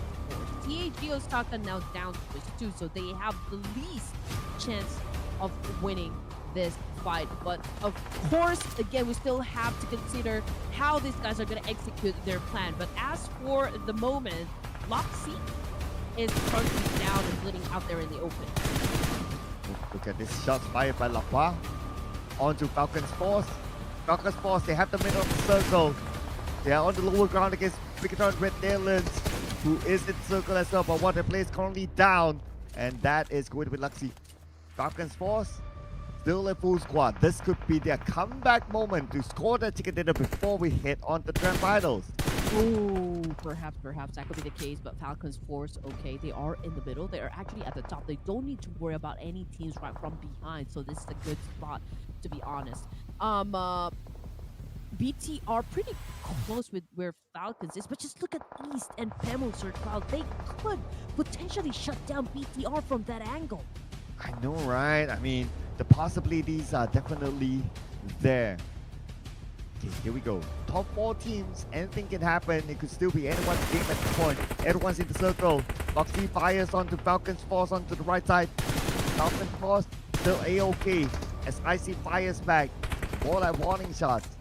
No good clear shot because of how rough the terrain is. But HARAME Bros. Rage comes in with the nade onto Apollo, and that's going to be a signal for them to go all in onto Naoto.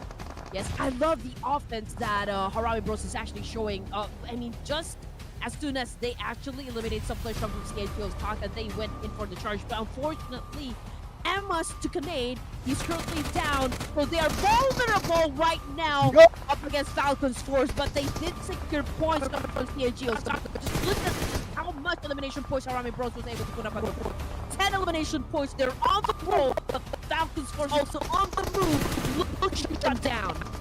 And Falcon's Force can one more to make it a double. Axe takes a bit of damage, and he will get down to Endurance. Not eliminated, that they need to make it a 10 at least.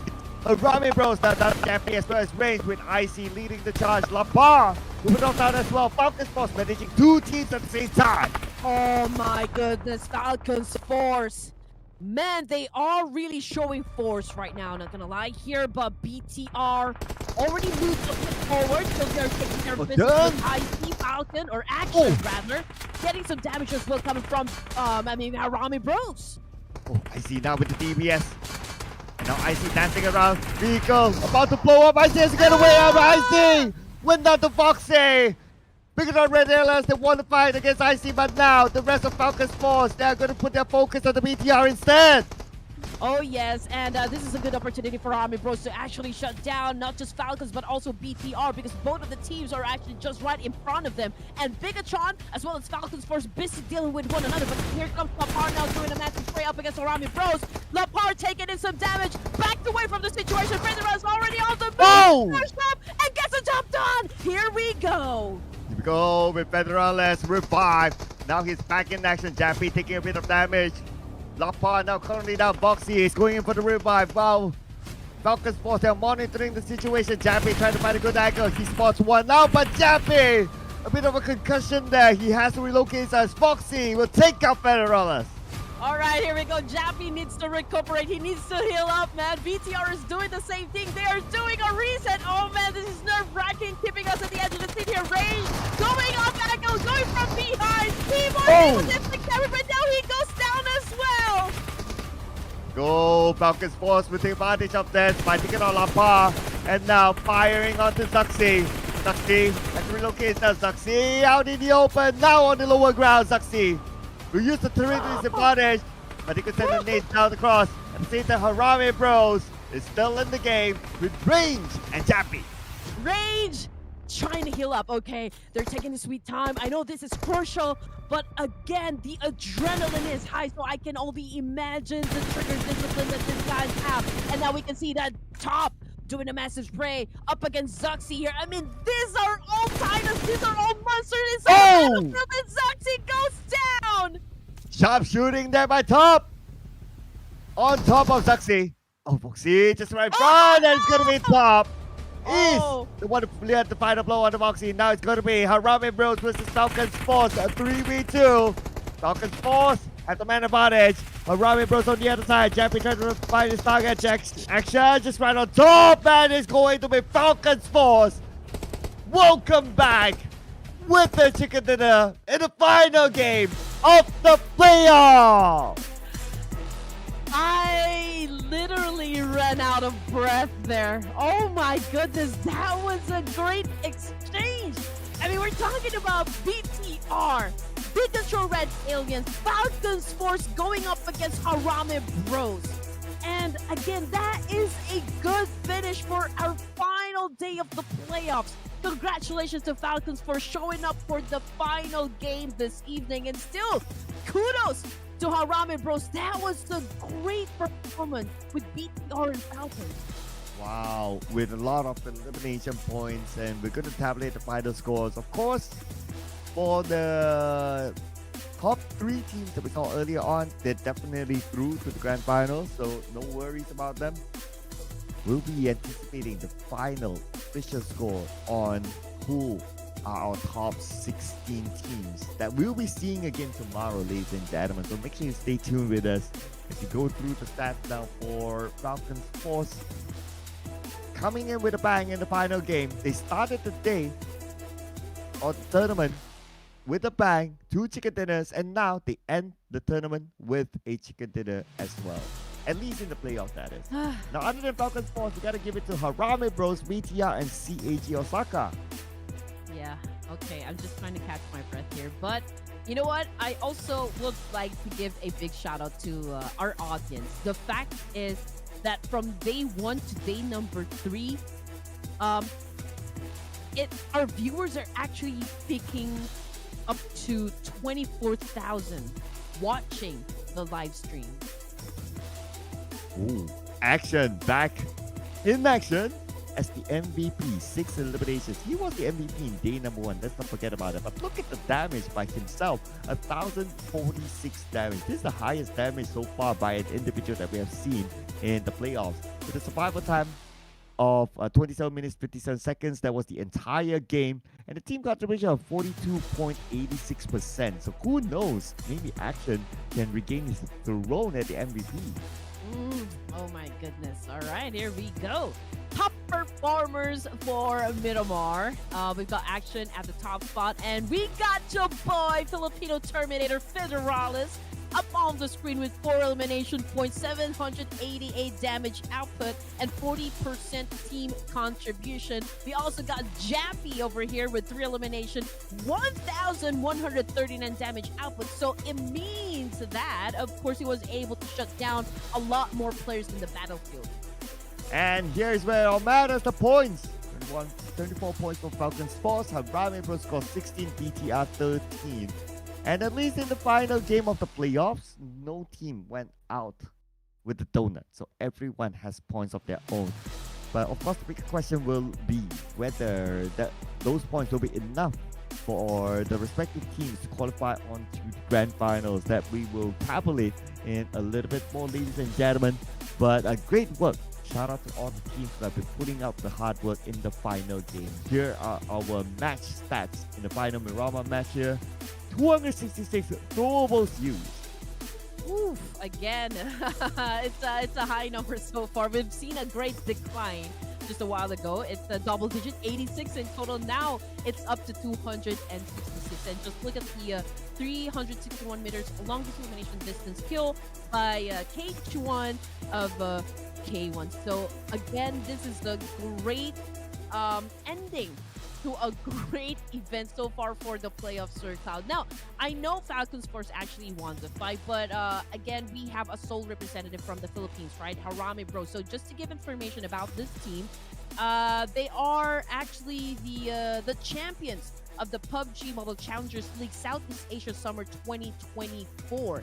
And again, if we're going to be talking about Federalis, actually he is the overall MVP of that tournament. So I do love the fact that HARAME Bros is making a statement, making themselves known to our community here in Ruthless Esports. Well, you talked about the overall MVP in the PMCL. Let's check out the current overall MVP in the Ruthless Invitational Showdown. And it is still Sky from HORAA Esports with 30 eliminations, 6,308 damage, 20 minutes and 32 seconds average survival time, and a team contribution of 36.59%. Sky is still leading the chart. Woo. Oh my goodness. I know that, the fans from HORAA Esports, you guys are happy because your team did not disappoint. HORAA Esports delivered a great win for the team. They are sitting at the top of the throne for the Ruthless Invitational playoffs, and I do believe that they can carry the same energy back to the grand finals, because that's where the real battle begins. Oh, okay. We got a few changes here, but some of them remain. Action is still in this at number 2, and number 3, Lamborghini. They moved up charts. But we also welcome No Fear from HORAA Esports at number 4, and Rosemary at number 5. And Lapa is not in the running, at least in the top 5, that is. At least in the top 5. Maybe it's like number 6 or number 7, maybe not too far away. But we only see BTR more in the upcoming days. So there's still a chance that we may see Lapa again up here. But when it comes to overall fraggers, Action is the man of the hour. Oh yeah, definitely. let's take a good long look at the top overall fraggers after 18 matches, because these are the guys that you will definitely see back again for the grand final. Yep, you will definitely see Action, Sky, Lamborghini, Lofia, and Rosemary, the same top 5 in the MVP. But here we go, ladies and gentlemen. We will be bringing it to you, the overall ranking. So 1 to 8, cool.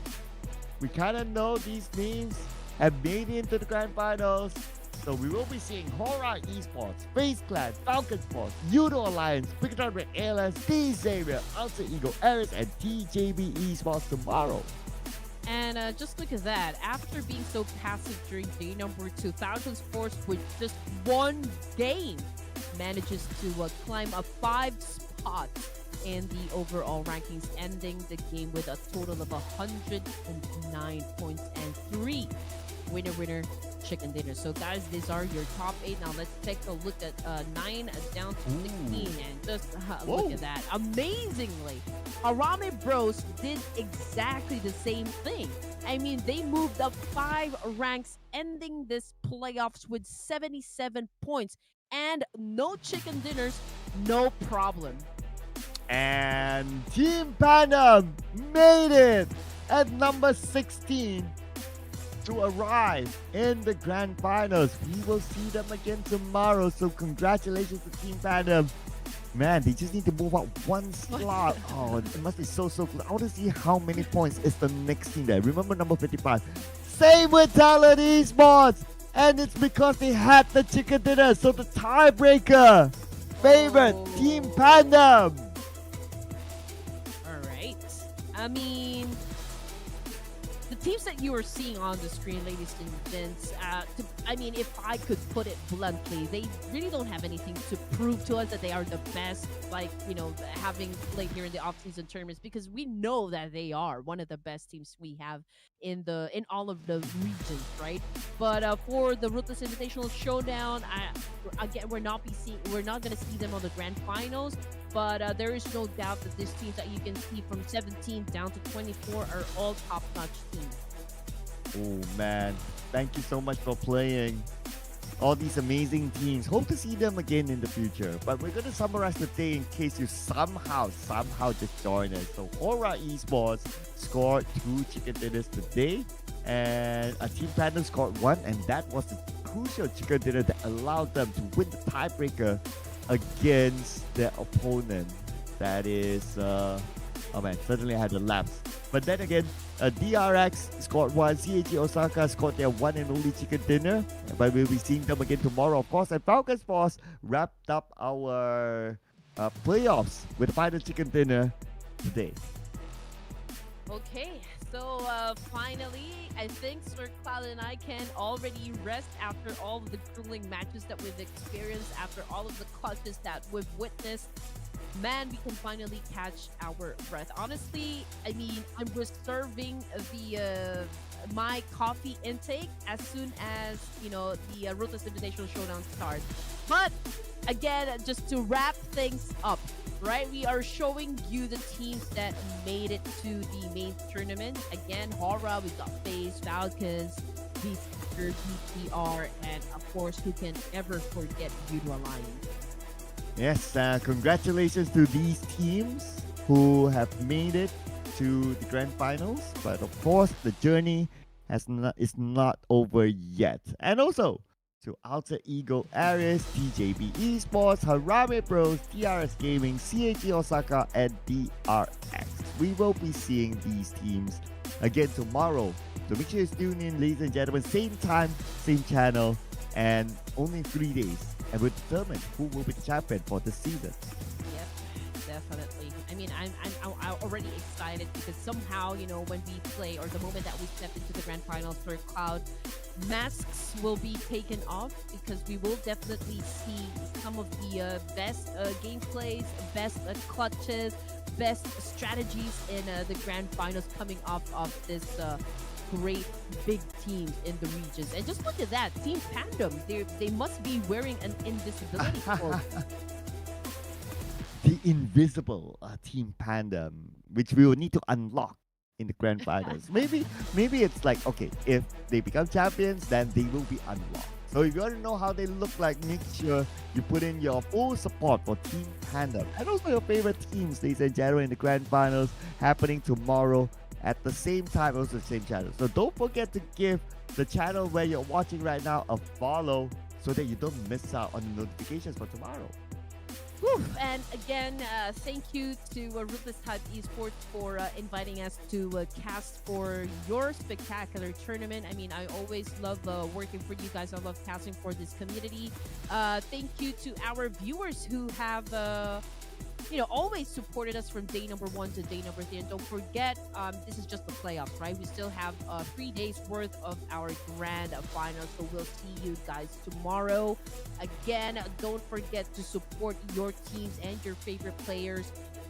Keep on, showering them with love. And while you guys are doing that, don't forget your casters. I mean, we do put up a great show as well. I mean, we hype things up. We give justice to all of the genius gameplays that you see onto the screen. So our IGNs is just right down there below. It's at Red Queen Andy and at Sir Cloud MY. Do you have any last remarks or anything to plug in, Sir Cloud, before we end the show?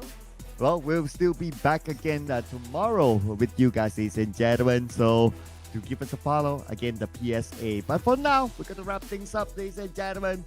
And this is it from us at the Casters Desk for the playoffs. See you again tomorrow for the finals. My name is Sir Cloud together with Red Queen. Good night, everyone.